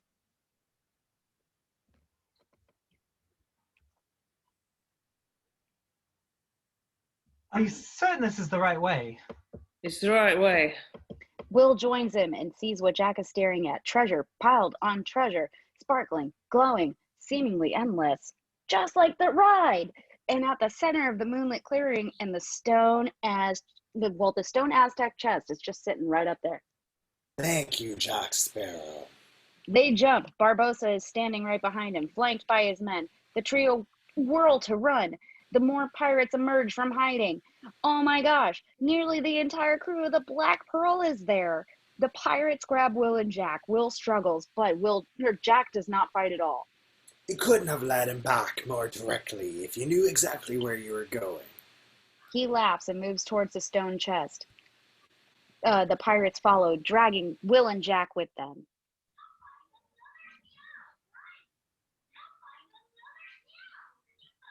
You did know where you were going. You did lead us directly to them. Why? Jack looks away as Will is manhandled towards the chest. Barbossa steps up to him, becoming skeletal in the moonlight, and puts the medallion around Will's neck. He picks up the stone knife. What was begun by blood, let blood now end. He raises his knife to Will's throat. You don't want to be doing that, mate. Barbossa pretends to think about his words. No, I really think I do. Your funeral. That makes Barbossa pause. He steps out into the moonlight. Why don't I want to do this? Well, because right now, the HMS Dauntless, pride of the British Royal Navy, is waiting for you just off shore. Jack! And its guns and crew will cut you and your men to pieces the moment you step outside this cave. A buzz of apprehension sweeps through the pirates. Do you believe him? No. But I believe Turner. He is genuinely angry. You've no hope of surviving Norrington's attack, if you're mortal. What are you suggesting? Jack shakes off the hands holding him, strolls towards Barbossa, Will, and the chest of coins. It's simple. Don't kill the boy yet. Wait for the opportunity. No. Will glares, listening to every word that he says. Jack scoops up a handful of coins from the chest. Like after you've killed Norrington's men. Every last one. I can't help wondering, Jack, why you're being so helpful and all. Last time you did that, it didn't end well for you. The situation has changed. Not so. You see, after you're done with the Royal Navy, you'll have a bit of a problem. HMS Dauntless, there you'll be, with two lovely ships on your hands. What do? Of course, you should take the bigger one, and who's to argue? The Dauntless, first-rate ship. And with it, you can rule the seas. But if you're Captain of the Dauntless, who's left for the Pearl? I sail for you as part of your fleet. I give you 15% of me plunder, and you get to introduce yourself at tea parties and brothels as Commodore Barbossa. Evie, do we have an accord? Barbosa licks his lips. It's tempting. You can take care of the Dauntless, right? Men, are you up for it? Pirates yell to the affirmative. Mr. Pintel, select 5 men to stay here. Take the rest of the men out, not through the caves. Jack's expression falters. This he has not planned for. Not to the boats. There's another way out? Aye, for us there is. Exterior lagoon, underwater, night. Moonlight shines down into the shallow waters, brightening coral, sparkling over the rippled sand floor. Suddenly, all the fish scatter. Briefly, the waters are empty. Sorry, minor burp. Cool. Then the figures appear in the distance, seeming to waver in the shifting current. They shuffle forward. Scuffle. Either way. Kicking up clouds of sand, the figures resolve into the skeleton pirates, moving silently across the lagoon floor, swords glinting. The tatters of their clothing drift in the water. Their skull heads are fixated in an endless grin. The lead pirate glides forward and stops next to a huge iron anchor, twice his height, even buried halfway into the sand. Oh man, of course I start burping in the middle of like a giant thing. A heavy chain with barrel-sized links climbs up towards the surface. A shadow falls across the lead pirate. He transforms, and we see that it is Pintel. He looks up. Above, the heavy chain leads to the giant bottom hull of the HMS Dauntless, silhouetted by moonlight. Oh, and I have to switch headphones? Oh my Lord, have mercy on the faces. Can we still hear me? Cool, great. All right. Tech realness. Towards the iron rings. Exterior lagoon, night. Elizabeth has a small boat out and rows away from the Dauntless, looking over her shoulder. Cotton's parrot is nowhere to be seen. Man, in the distance, Pintel breaks the surface near the Dauntless, intent on climbing the anchor. He looks over just as Elizabeth rounds the point, and rocks obscure the small longboat from view. More skeleton pirates appear, and Pintel continues the climb. It's the climb. Exterior lagoon, Dauntless, night. 2 sailors, alert and vigilant. They stare out across the shore. The island reveals nothing but blackness. There is a scurrying sound, bones scraping against wood, and the sailors jump. They listen intently. Nothing. Tip rats, big ones. Hate those things. They turn back towards the island and they continue their vigil. A long pause. Taste all right, though. That they do. That they do. Giggity. From behind, the 2 sailors at the rail are well lit by a lantern. Suddenly, shadows appear. Skeletons, climbing up from the sailors' back, move closer, and then the skeletons appear, reaching. The 2 sailors are grabbed from behind. Exterior Dauntless, side, night. 2 bodies are tossed out over the rail. They hit the water with a splash. Exterior Dauntless, side, night. Pintel looks down into the water, satisfied. He puts away his knife, notices, pulls out a long piece of seaweed from his ribcage, tosses it, turns to the others. Be quick now. Train the starboard guns on the beach and set your aim. Wait for my signal. We don't want to spook them. The pirates hurry to comply. Exterior lagoon, Black Pearl, night. Elizabeth rounds the point further and sees the Black Pearl, anchored in the neighboring cove. A fleck of color, Cotton's parrot, yay! As it darts through a porthole. Elizabeth shows her efforts, silently approaching the ship.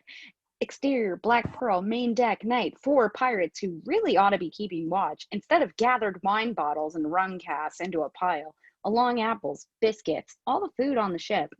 They act out a mock feast in anticipation of the curse being lifted.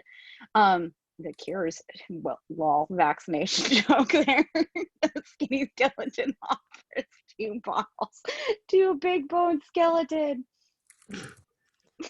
What would you prefer first, good sir? Rum or wine? I'll have a spot of rum, if you don't mind, and thank ye, kind sir. They burst out laughing. Ha ha ha ha! We have fun. A hideous sound that wheezes through their bones. Yes, I am having a moment. Behind them, unnoticed, Elizabeth peeks cautiously around a corner. She picks her moment and sneaks past quickly, down a gangway, disappearing into the darkness of the ship. Exterior, Isla Muerta. I did not say that right. Muerta. There we go. Beach, night. Gillette crouches. Gillette. Running low behind a line of rocks. He reports to Norrington. All the men in place, sir. Ready to fire. Wait for my order. Wait for my order. What the blizz is that? It's the that? sound of cannon fire or Boom. Jen's laughter.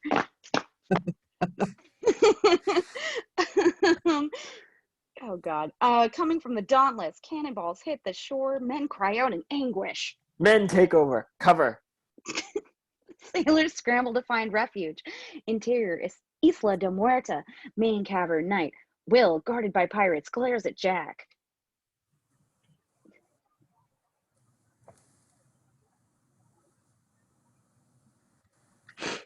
Mr. Turner. Will Turner. Hello.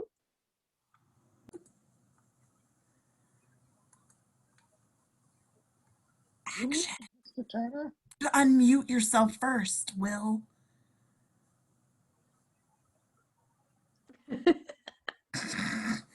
Will, you're You've been guarded by planning this pirates. from the beginning. Since you learned my name. Jack takes the opportunity to move towards him. Oh, please, did I really seem that clever? Before Will can answer, Jack smoothly slips the sword from the pirate's scabbard, tosses it to Will, who catches it despite his surprise. Use it well. He draws his own sword and clobbers the pirate. Barbossa and the other pirates stare in shock.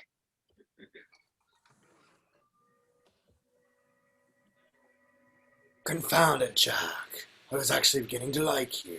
Swords are drawn and the pirates attack. Jack and Will take on multiple opponents, each with his own style. Will parries, glissades, yes, and disarms him with lightning fast and perfect form, while Jack uses his blade, fists, acrobatics, both, and anything within reach to survive. Exterior, Isla de Muerta, beach, night, the sailors charge. The moon emerges from behind a cloud. Suddenly, an army of skeleton pirates and figures, because that's what I wanted to say, rise up from the sea, and they charge the stunned sailors. Several men are struck down. Steady, men. Remember, we're the Navy, the Royal Navy.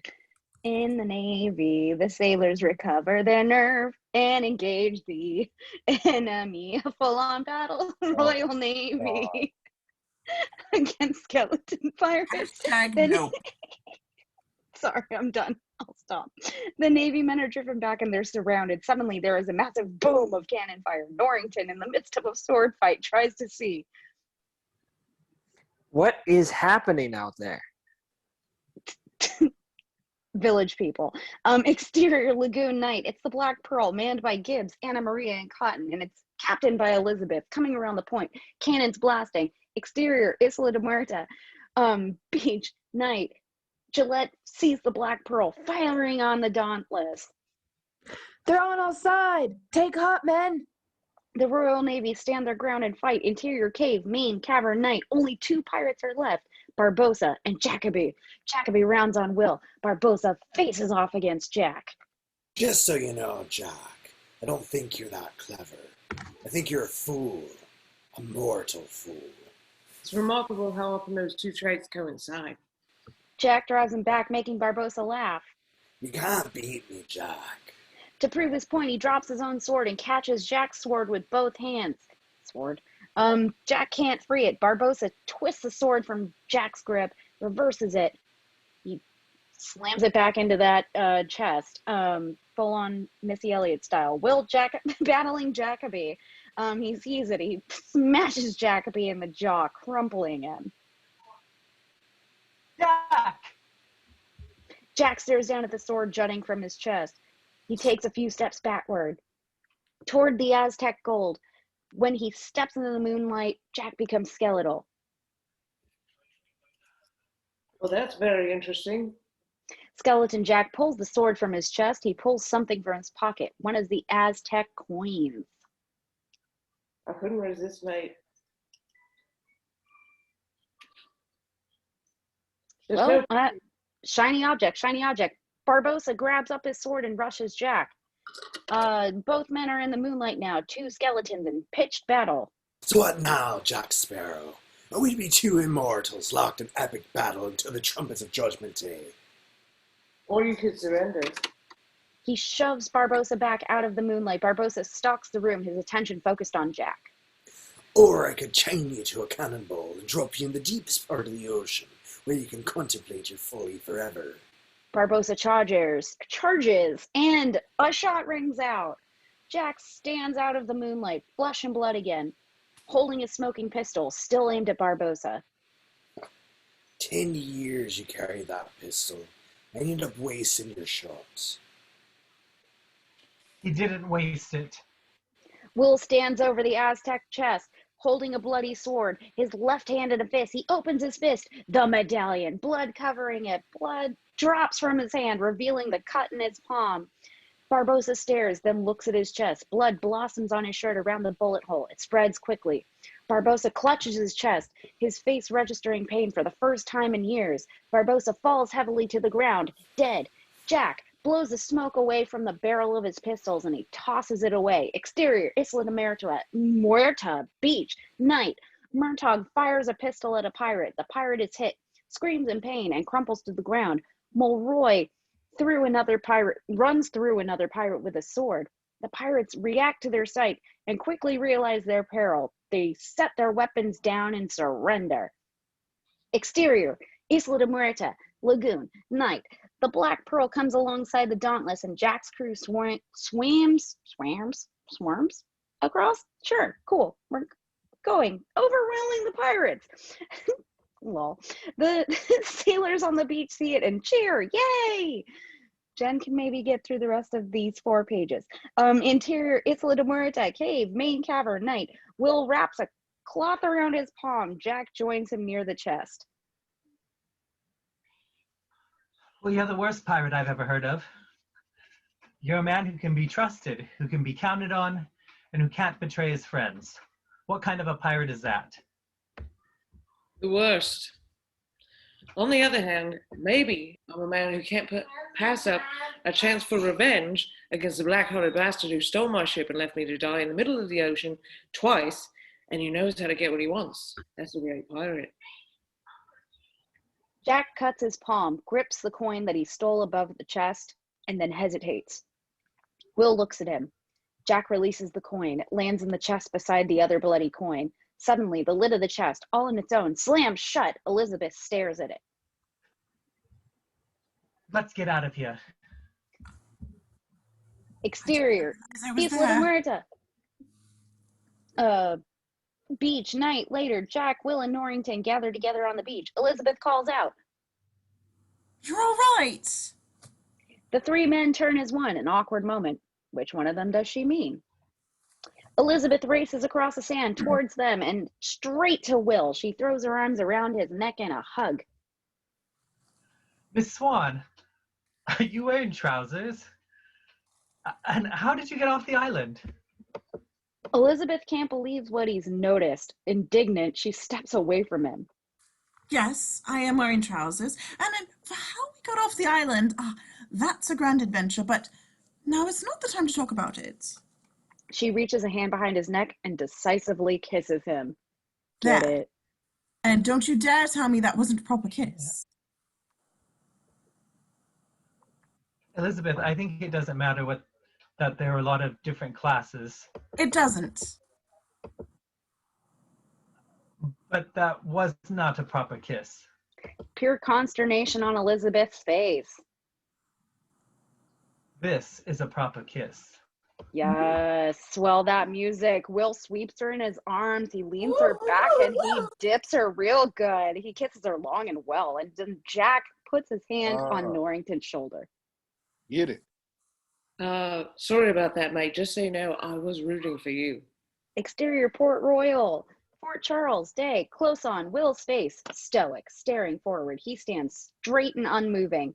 Around him are members of the Royal Navy standing before a group of witnesses from town.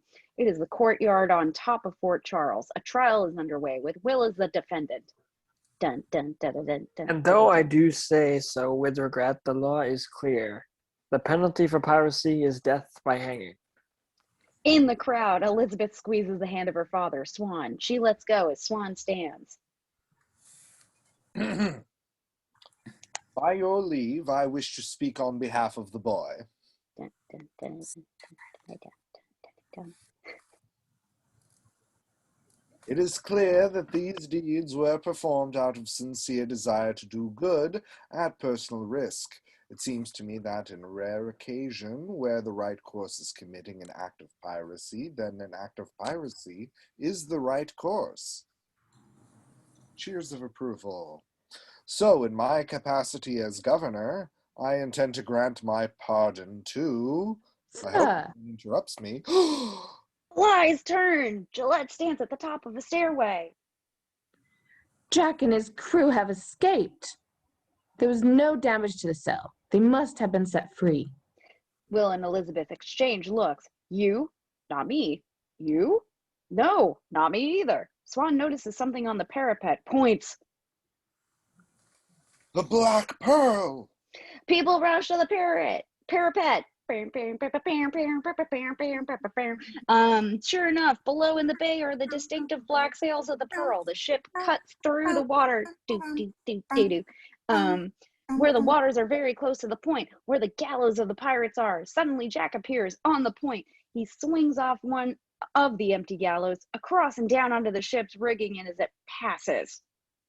Sir, shall I break out the cannons? I don't think they'll be necessary. Norrington raises his hand. He twirls a key on his finger. Yeah. A day's head start. That's all he gets. Will, Elizabeth, and Swan look out towards the ocean. Exterior, Black Pearl, stern Jack, day. Jack monkeys down the rigging. Anna Maria is at the wheel. Captain Sparrow, the Black Pearl is yours. Jack runs a hand lovingly along the rail. Yes. Then he takes the wheel. It feels good. Right in his hands. He enjoys it, and then he shifts to captain mode. Anne Maria, trim the sails. Aye, aye, sir. Mr. Gibbs, organize a clean detail. You and Cotton, I want every inch of the Pearl, spick and span, ship shape. Gibbs actually stomps the deck, executes a salute. Jack stands at the wheel. He's got his ship back, and all is right in the world. He begins to unconsciously hum. Pirate's life for me. He realizes what he's doing and smiles. The orchestra takes over as the Black Pearl sails for uncharted waters, and we fade up. Large words in the script. The end. Oh my god, you guys, that was so amazing. Chelsea, Hunter, you guys were fantastic. Okay, Chelsea, nailed. Bringing it with the props. I loved it, every moment of it. For those of you watching, if you watched it all more than like a minute, thank you for watching, and we'll see you next time.